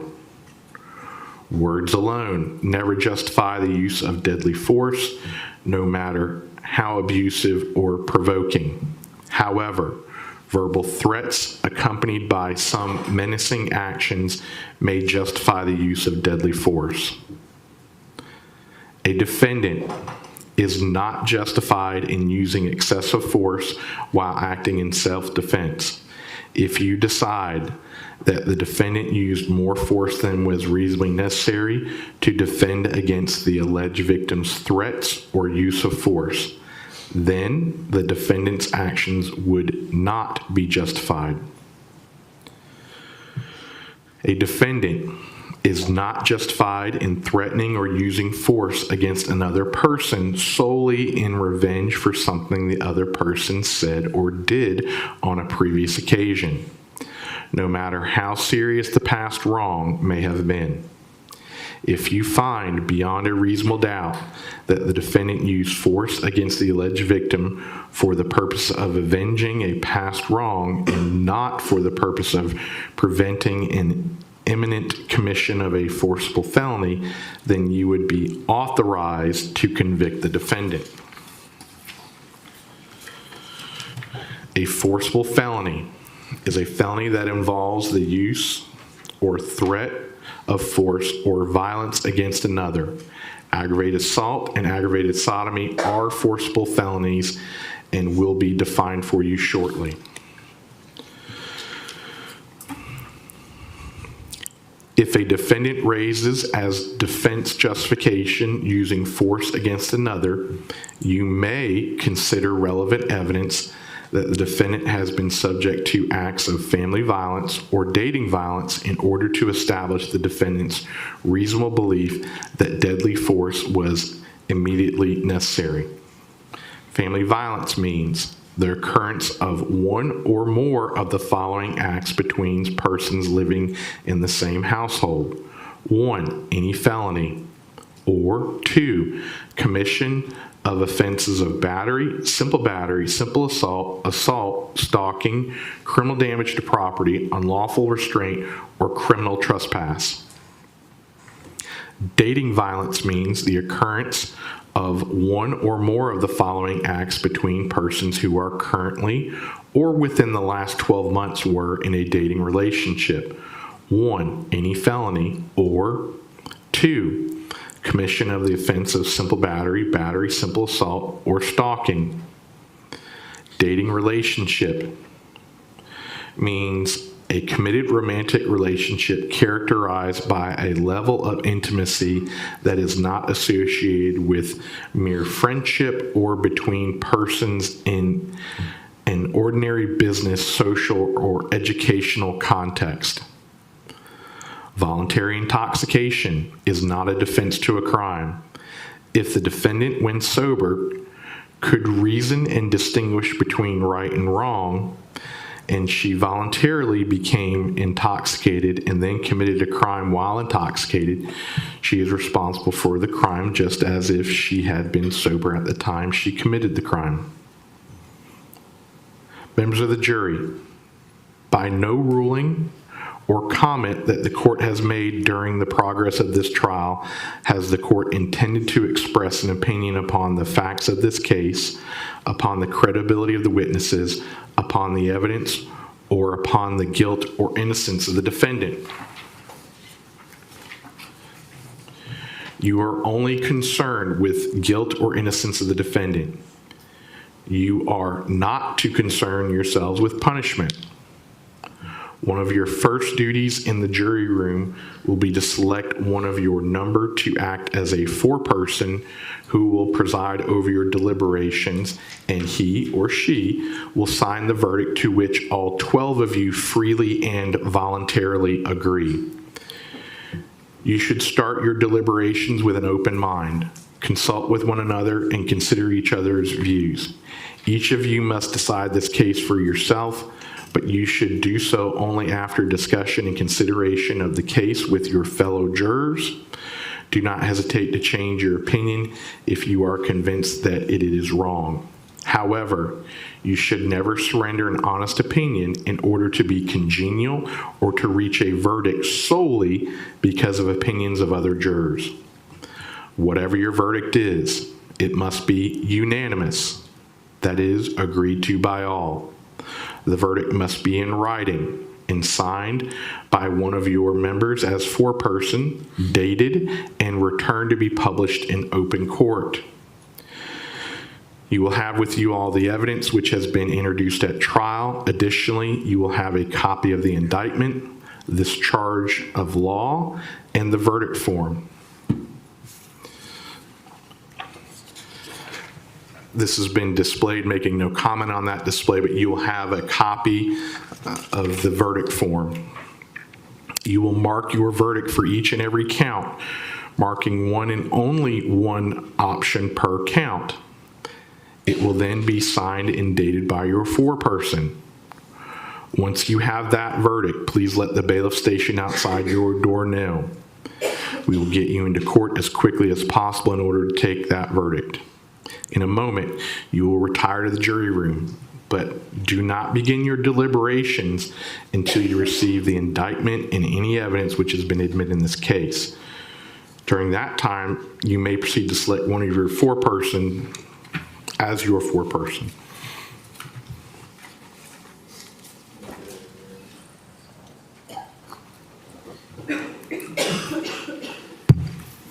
Other than previous objections, any reading that y'all would like to discuss?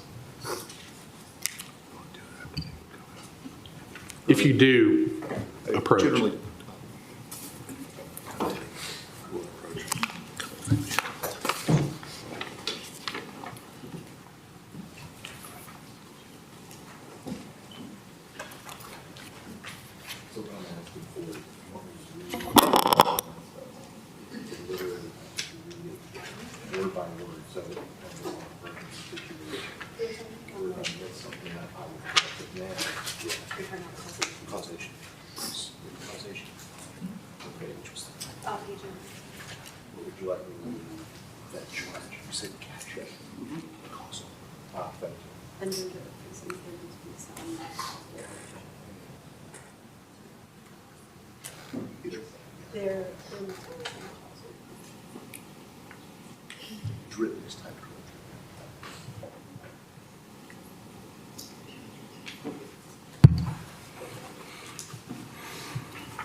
Everybody makes mistakes, including judges. I'm going to reread one charge, and just because I'm reading it doesn't mean I'm necessarily focusing on that, but I do want to make sure that it is correct.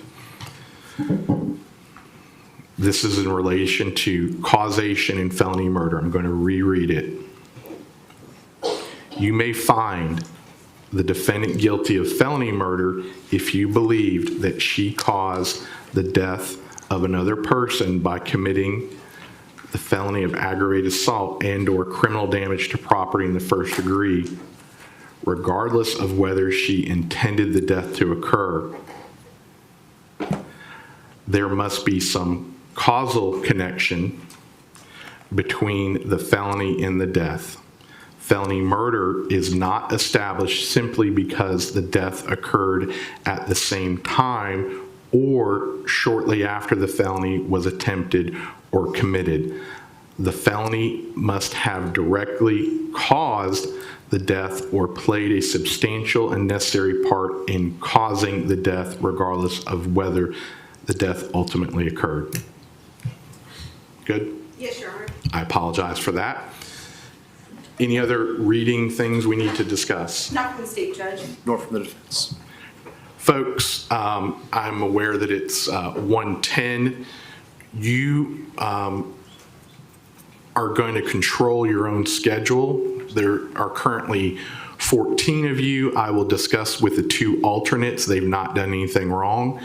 All 12 of you will deliberate. If someone needs to take a break, you all take a break. You cannot start without somebody. So if somebody disappears on us, then we'll restart with an alternate. You will control your schedule. So certainly want y'all to make a reasonable effort at it. If you would like to go break for lunch now and come back, y'all figure that out. If you would like for the county to purchase lunch for you while y'all work, we can make that happen. That's an either or. So we're going to leave it to you. The attorneys and I have discussed the door. We will move that into your jury deliberation room. If y'all do not want it there, let one of the bailiffs know and we'll work on getting it out, et cetera, et cetera. Making no comment one way or the other, you will have with you all the evidence as well as gloves, if appropriate, regarding handling. You will not have with you a computer or some way to play video and or audio. So if you, I'm not saying you should or should not, but if you do desire to do that, you'll have to affirmatively request and then we'll bring it out and play it, etc. With that, I will leave you to go deliberate. I will briefly discuss with the two alternate jurors, Eubanks and Render, please. Everyone else can go to the deliberation room. We will need a decision on whether you want a break. You can take breaks, just give us the courtesy of letting the bailiffs know. Thank you.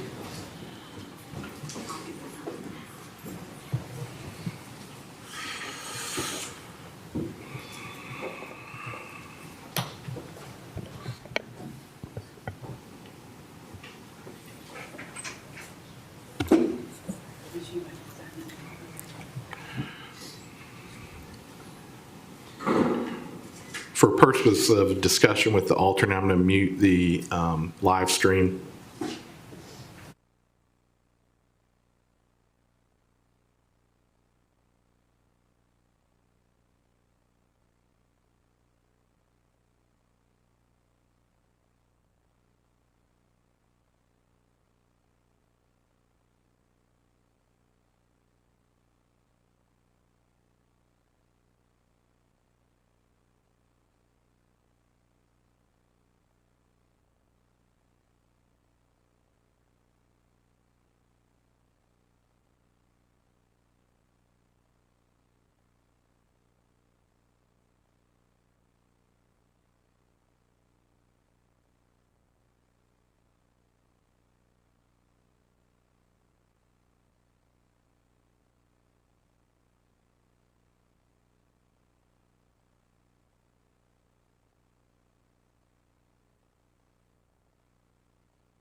other than charge conference issues, which I assume will be coming shortly, any other issues that anyone would like to raise, any objections before they start getting down to business? Anything from the state? No, Your Honor. Anything from the defense other than charge conference issues? Not other than those, Your Honor. All right. The audio for the streaming is back on. Defense, the floor is yours. Your Honor, let me just start as a blanket statement by renewing our past objections during the charge conferences yesterday. Noted. Wednesday. I would note specifically in the charge as given, which I presume will be a paper copy of which will be included in the record of the case. So to be clear, I'm going to hand this copy to the, well, I'm not, but the bailiffs are going to hand a copy of the jury instructions, the verdict form, and the indictment. And if you would like to make a separate, short version is my expectation it'll work its way back to the court reporter. If you'd like to do that now, that's fine with me. As long as it works its way back, my concern is that should this become material in some other proceeding, that my references are clear. But I was going to use the page numbers for that purpose. That's Handle it any way you want, and we can double check on that. But, so I have the jury instructions in my hand, the indictment, which everyone can view before it goes back, and then the verdict form, all of which are clean, for lack of a better term. So I think I can make this clear enough regardless, but I would hope that the paper charge was included in the record by the time we were done. So I'm directing that the jury instructions come back from the jury deliberation room and the court reporter take possession of said charges. If you'd like to tender a copy now, that's fine too. I've marked up my copy, said the judge, so. I can have Mr. Preston print it out if that's what you want to do. I'd be grateful, but I hate to impose on Mr. Preston more than we already have. Mr. Preston will shortly print out the last version, which is the version I read from, and that will be Court 1, C1, Court 1. Thank you, Your Honor. All right, Thank you. so on what will become. I apologize. They're taking a break for an hour. The jurors. So we'll start at 2:15. I mean, I like to know when they start well, deliberating, so. yes. I mean, safe to assume, I mean, the note, it says going out for 1 hour. And it also gives the name of the foreperson, which I'll share with y'all, not on streaming. Can we be notified when all the jurors are back and they begin deliberations? Thank you. Ms. Barron? What? Sorry. So, Your Honor, for purposes of protocol, since that's happened, I think the note should be marked C2. I would agree. Thank you. All right, now getting back to where I was before.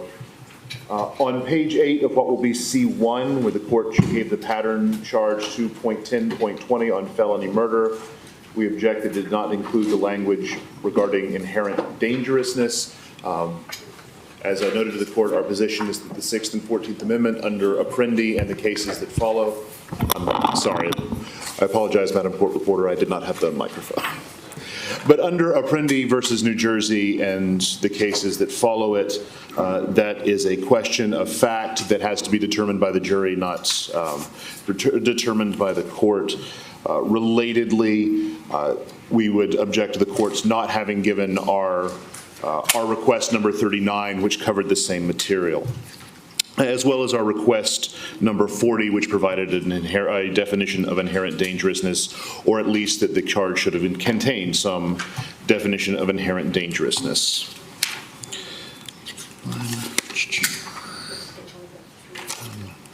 All right. On courts, I guess C1, page 11, where the court instructed 2.20.21. Our objections, which the court has heard before, are that we have now instructed the jury that there are alternate ways of committing an assault. Remains our position that the state should have specified one way or the other, or have put forward separate charges, as it undermines the certainty that any verdict would be unanimous. Related to that, I would point to the verdict form on counts, as provided on counts 2, 4, and 6. None of those counts contains any specification as to the underlying species of assault, and so even if the jury were to return guilty verdicts, we would not be certain as to their unanimity on the underlying species of assault. And should that issue arise, I would re-raise it as an objection to the form of the verdict.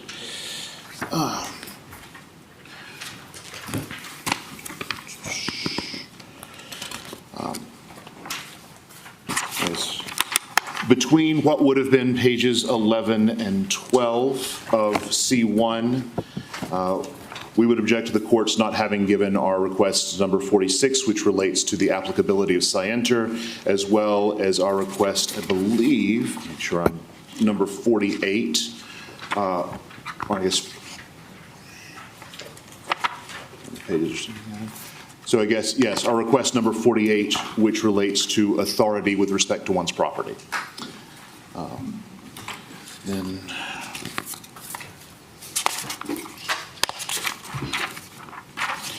on page 13, where the court gave the definitions of specific forcible felonies, we object for the reasons noted before, that the court did not instruct on rape as a forcible felony, which was covered in our request number 32.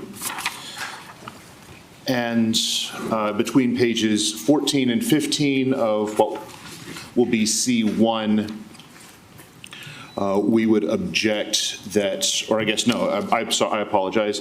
On page 15 of what would be C1, well, we appreciate the court's charging on violence and the types of violence that are now admissible in self-defense cases. We object that the charge contained no reference to post-traumatic stress disorder, or that the jury must consider what would have been the actions of a reasonable person who had the same experiences of violence and clinical history of post-traumatic stress disorder as the defendant, which was covered in our requests to charge 37 and 67, either of which was in the alternative to the other, and we would object to the court's giving neither. And I think that does it for me, Your Honor. Those are our objections to the charges given. Thank you so much. I will note the objections from the preliminary charge conference, the charge conference, and as stated at the conclusion of the reading of said charge. Anything else from the defense? No, sir. No, sir. As long as that constitutes a ruling, I think no. I think it does, so if it doesn't, let me know. Your requests are denied. Specifically, every request that you've outlined is denied and is contains in the record of our charge conference discussions as well. Thank you for considering them, Your Honor. Okay. Thank you.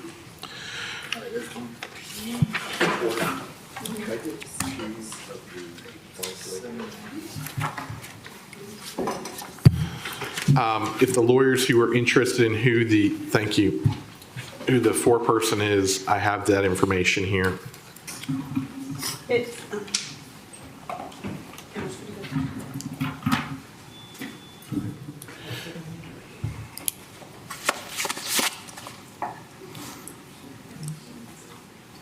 you. Good. It was the woman with the hair, the blonde with the short hair, the blazer. Hold on one second. They have mine. 61, 62, missing 63. How are these organized? I don't know, they're like in groupings, and we're just trying to like put the groupings together. Like, not by number? You don't No, have they them? are. All right, folks, could I have your attention for a few minutes longer, and then we'll take a recess. For the record, C1, I'm handing the court reporter, which is a printed out version of the request to charge, or sorry, the charge to the jury that I read to the jury, and for purposes of the record, C2 is the jury's first note identifying the foreperson as well as stating they're going to take an hour break. That's C2, Court 2. Let's have a plan on evidence. So we'll talk about that in a moment. Anything else that y'all want to talk about before we talk about evidence? Not like they did, Judge. Just want to make sure that the charge of the course that you identified as One. is going to go back along with Sorry. the No. To clarify, C1 will remain with the court reporter. That's a duplicate original. This is what I'm going to hand to the chief bailiff, and if y'all would like to inspect it, that's fine. On the jury verdict form, there's nothing on there other than what we agreed. Jury instructions, there's nothing on there. That's inadvertently folded. I don't think that's on page 10. I don't think it indicates anything.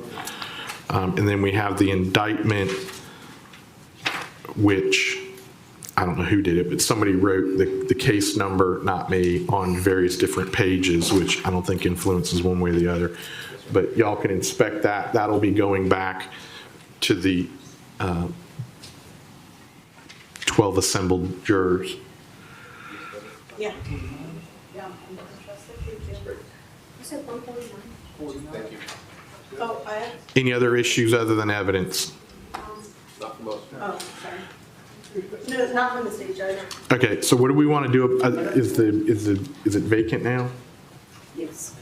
So the deliberation room is vacant now. Do y'all want to have somebody other than me take the door in and place it? Yeah, I spoke with the deputies, about if they wanted us, I don't know if they want us to put it in the bag and then carry it that way, or if they just want to carry the door as is. I mean, it's honestly up to the deputies. Well, I would think, I mean, I'm fine with whatever. I think in the bag probably isn't what they, I mean, if they want to look at it, then whatever y'all decide. As long as the deputies are okay with just picking it up and carrying it back there, I'm fine with that. We can, there's the stand, I mean, honestly, we're not gonna go back there, but. Well, there's no one back there, so I'm actually okay with the lawyer supervising if that's what you want to do. Is there wall space to prop it up, or I could send? So here's what I want to do. Within reason, y'all can go back there and agree upon where it's going to go. If you need my intervention, I will go back there and we can put on the record. I don't think we'll get to that point, but it's not a super large room. Okay. And if anyone, I mean, y'all agree upon it, get the door back there somehow. Let me know if there's a problem. All the evidence, I believe, should fit on the cart here. And do you want to have it in the courtroom and then take it back once they get here, have it waiting on them when they get back? Waiting. Okay. Guns do not go back. I'm leaving those here. That's fine with me. Just making sure. Okay, so here's what we're going to do.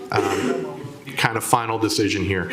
I'm going to depart from the bench, and if there's any problems, let me know, and I can make a decision for you. Absent that, coordinate on all the exhibits, put it on the cart, put the cart in the deliberation room, put the door in any manner that you agree upon in the deliberation room, and guns remain in the courtroom. Anything else we need to talk about? Not the state judge. Just provided our cell phone numbers.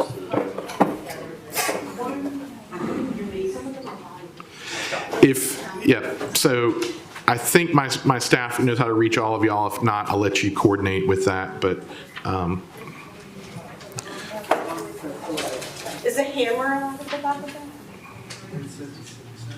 All right, I'll get the hammer going back. all right, I'm going to step off the bench. If there's any problems, I'll be in my office. Obviously, a lot of the time. Thank you. Beverage? Unrelated.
All right, welcome back. We have I have a note from the foreperson.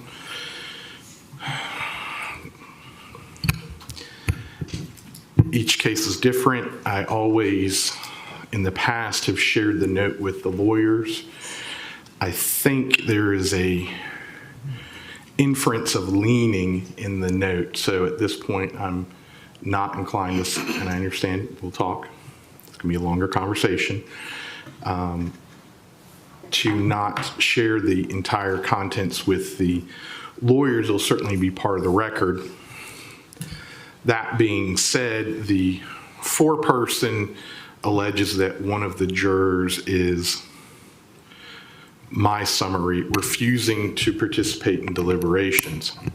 Now, the court's making no comment one way or the other on that. Certainly don't have any basis of knowledge, but that's the issue that is upon us. They've been 2 hours, I think. I think that's right. Yes. And I don't know how many days of actual testimony, but it's been several. So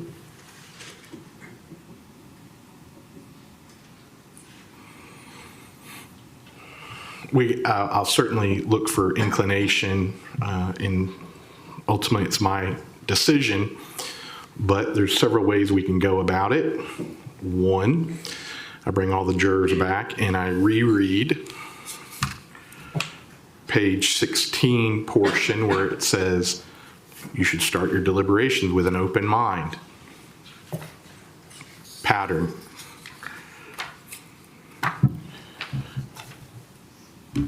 I can bring the foreperson out and inquire further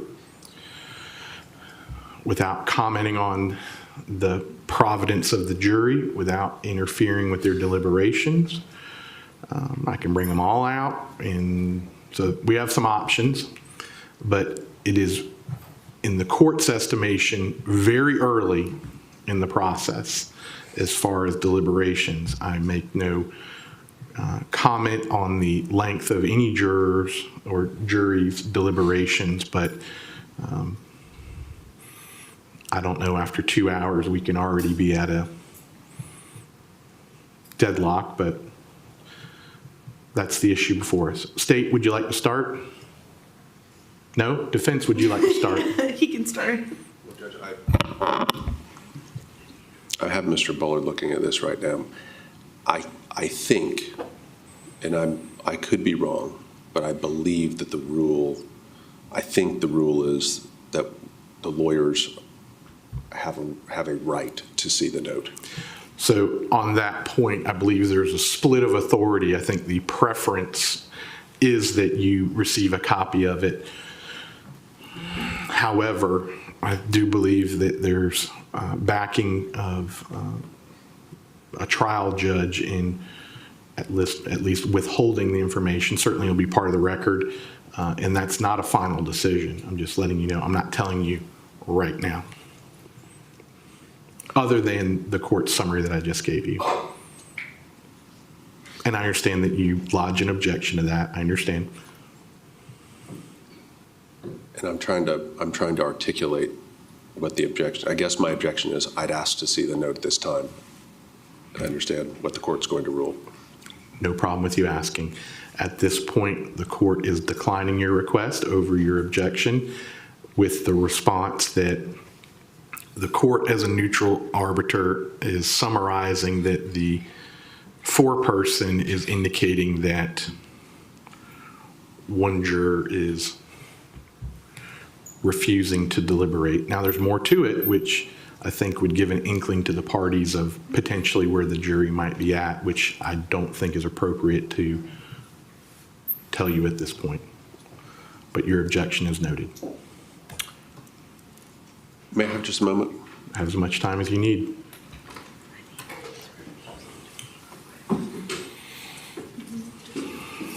I would suggest we do either one of two things, and I'll certainly hear from y'all. Either bring everybody back, I read them the general charge, send them back. Hopefully that doesn't, doesn't create improper conduct in the deliberation room, which again, I don't anticipate. So reading the general charge, see if they do something, and if they still are in this position, send them home and come back tomorrow. That's an option. Inquire further with the foreperson individually, which I believe is proper. Inquire from the foreperson with everyone present, which I also believe would be proper. And then, not at this point, but I think the next level would be to inquire with the individual juror about their understanding of their obligation and oath.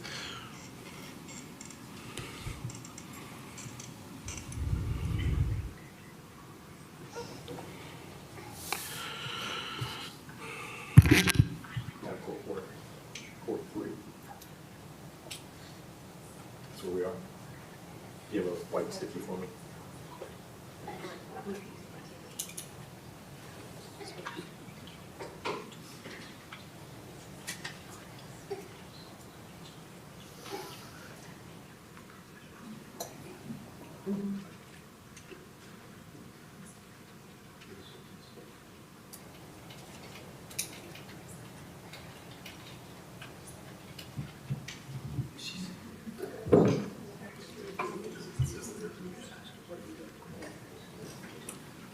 Judge, what is the final page that you would be reading? Is it page 16, you said? I'm sorry. If you look on the jury instructions, the ones I read to them, page 16, third full paragraph, you should start your deliberations with an open mind, and then it ends with solely because of opinions of other jurors.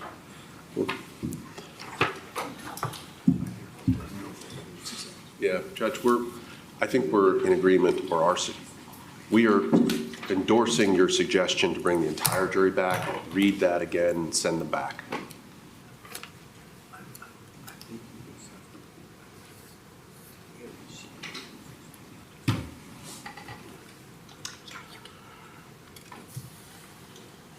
So they just want to read the jury charge. But go deliberate. So this here's. I mean, it is This one. I think it's just. We were this just bit. gonna suggest bringing the court. Yeah, I'm asking what it means by refusing to deliberate. Like, does it just mean they don't want a waiver, or does it mean they're literally not even like discuss, like conversing? Yeah, it hasn't even been 2 hours. I think that would be the safest thing. Read the thing again, go back, take 15 minutes. and Say still he's refuse just to not doing deliberate. it, then we'll, okay. Okay. Let me re-review the note, please.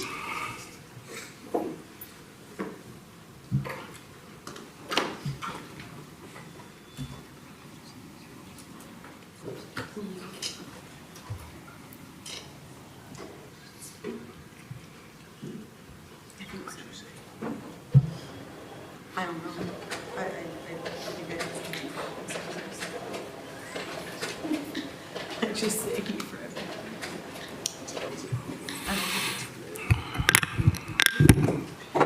So I'm going to edit, and I understand it's over defense's objection. Court 1, page 1 and page 2.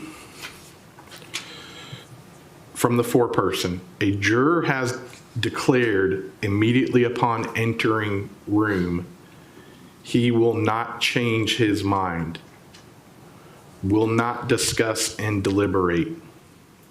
We have talked about how we want to understand his reasoning because we are collectively here to reach a verdict and help each other make a decision.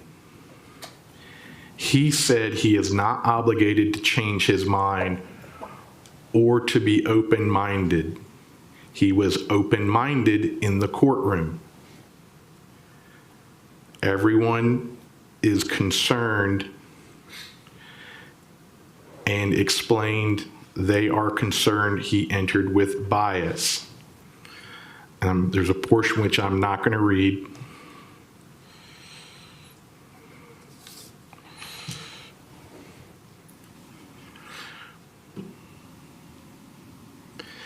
He will not explain any reasoning other than it's his feelings and he knows how these things work. We have tried explaining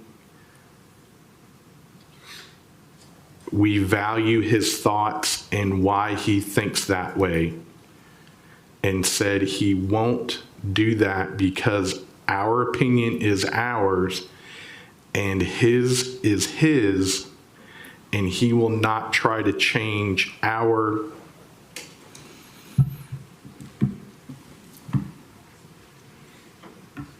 I don't know what it says. Change our plus sign, scratch through. He will not try to change our, I guess it's period. He will not try to change ours. He won't let us try to change his. 4-person, today's date. So I edited out essentially one sentence which would indicate very likely which way that juror's going.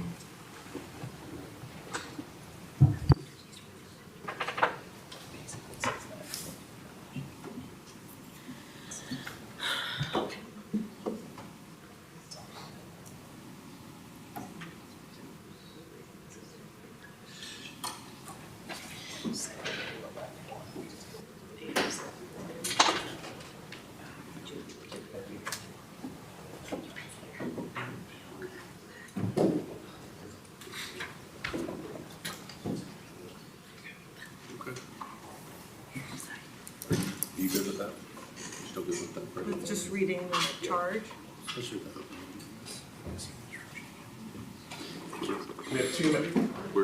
We have two main options. I can inquire with the 4-person. I can bring everybody out. Obviously, the lesser introductory level would be just to simply reread it. It may not be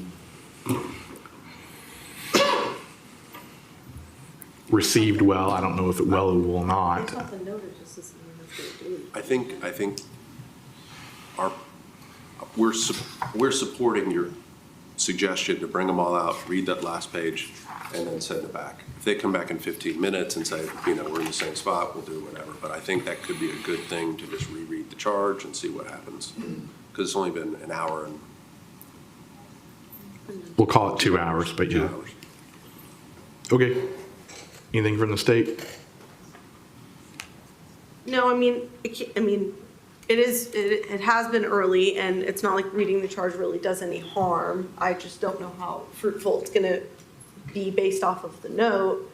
I don't think it would hurt to also inquire with the 4-person what's going on without making sure that the 4-person understands not to indicate one way or the other as far as leaning, but I don't really have a strong opinion one way or the other. I'm just not sure how fruitful this will be, but we can try. Let's just try it and see. It's been 2 hours.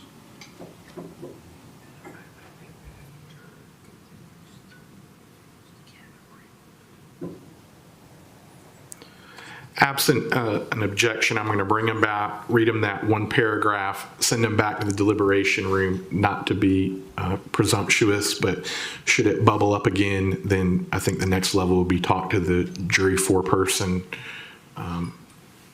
in open court outside of the presence of other jurors. Anything? No, Your Honor. We're good? That's what we're going to do. Let's bring them back. Thank you. And tell them they can bring their jury instructions if they want. That's what I think too. For the record, as an email indicated, they asked for individualized printout. So Mr. Preston printed out 11, 12 copies.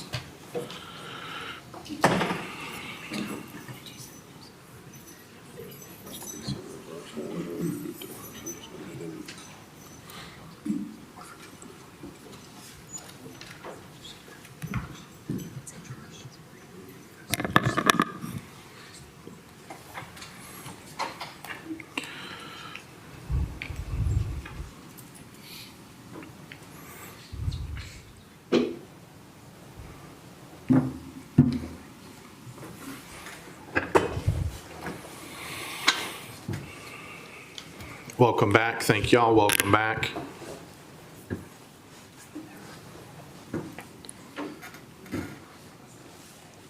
You don't have to have a copy. If they wanted to, that's fine. That's not required.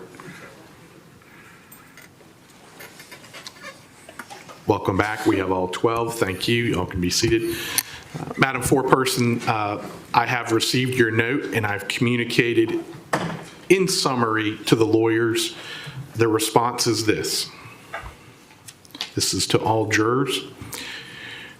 And to be fair, I'm rereading a portion of the jury instructions I read approximately a few hours ago. You should start your deliberation with an open mind. Consult with one another and consider each other's views. Each of you must decide this case for yourself, but you should do so only after discussion and consideration of the case with your fellow jurors. Do not hesitate to change your opinion if you are convinced that it is wrong. However, you should never surrender an honest opinion in order to be congenial or to reach a verdict solely because of opinions of other jurors. Members of the jury, I ask that you return to the deliberation room. Thank you.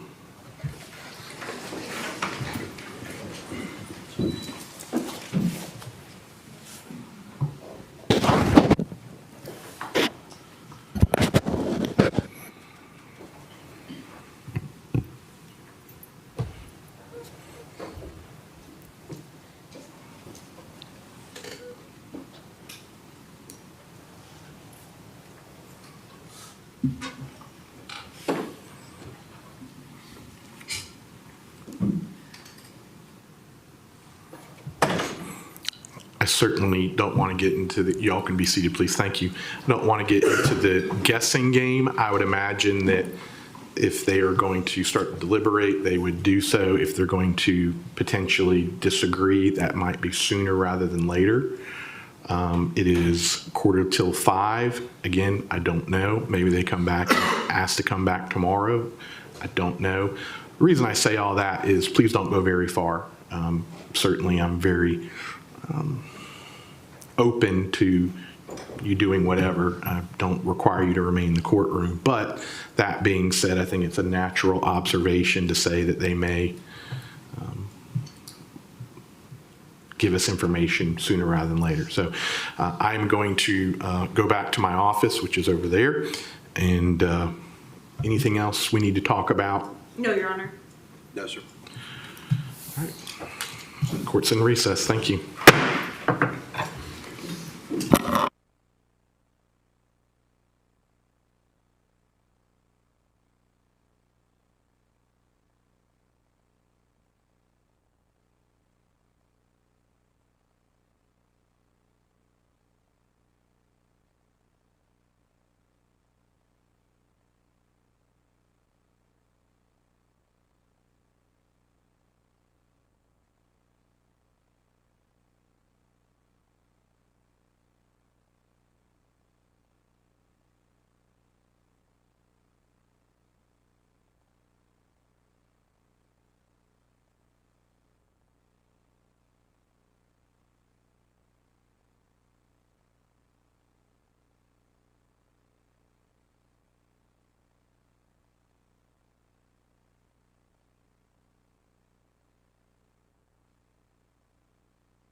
All right, everyone's here, state's present in the courtroom. It's nothing dramatic. I thought about just sending them home, but they want to go home. So C4, I will show you this, but that's what it says. It's nothing super descriptive.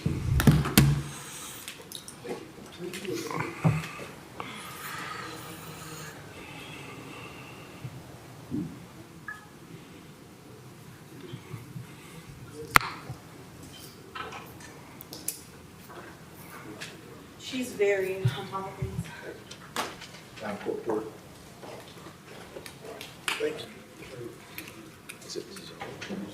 I have literally. All right, so the jury is requested to go home.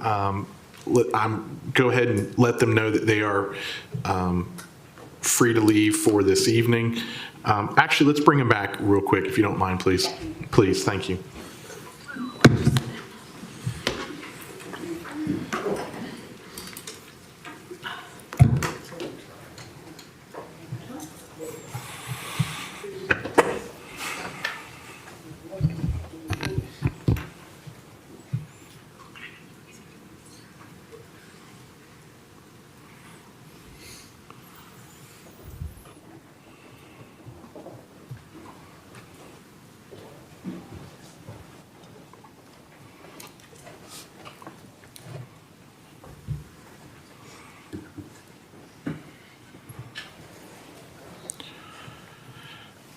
All right, thank you so much. Please be seated. Members of the jury, Madam Foreperson, thank you for your efforts.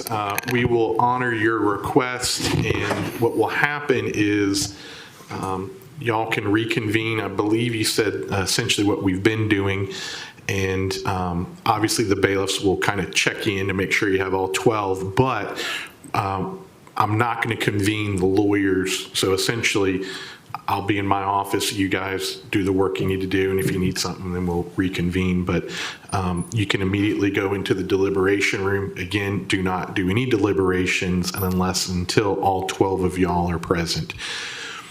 Clearly, you've heard all the evidence in this case. Do not perform any research online, in person, paper, Google, AI, etc. No research whatsoever. Do not discuss the case with anyone.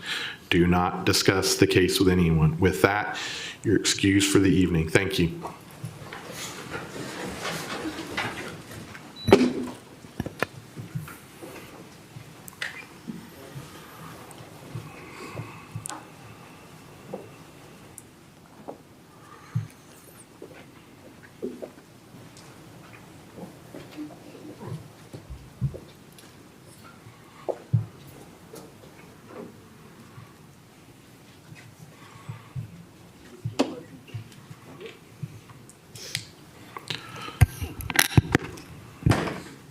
Anything from the state?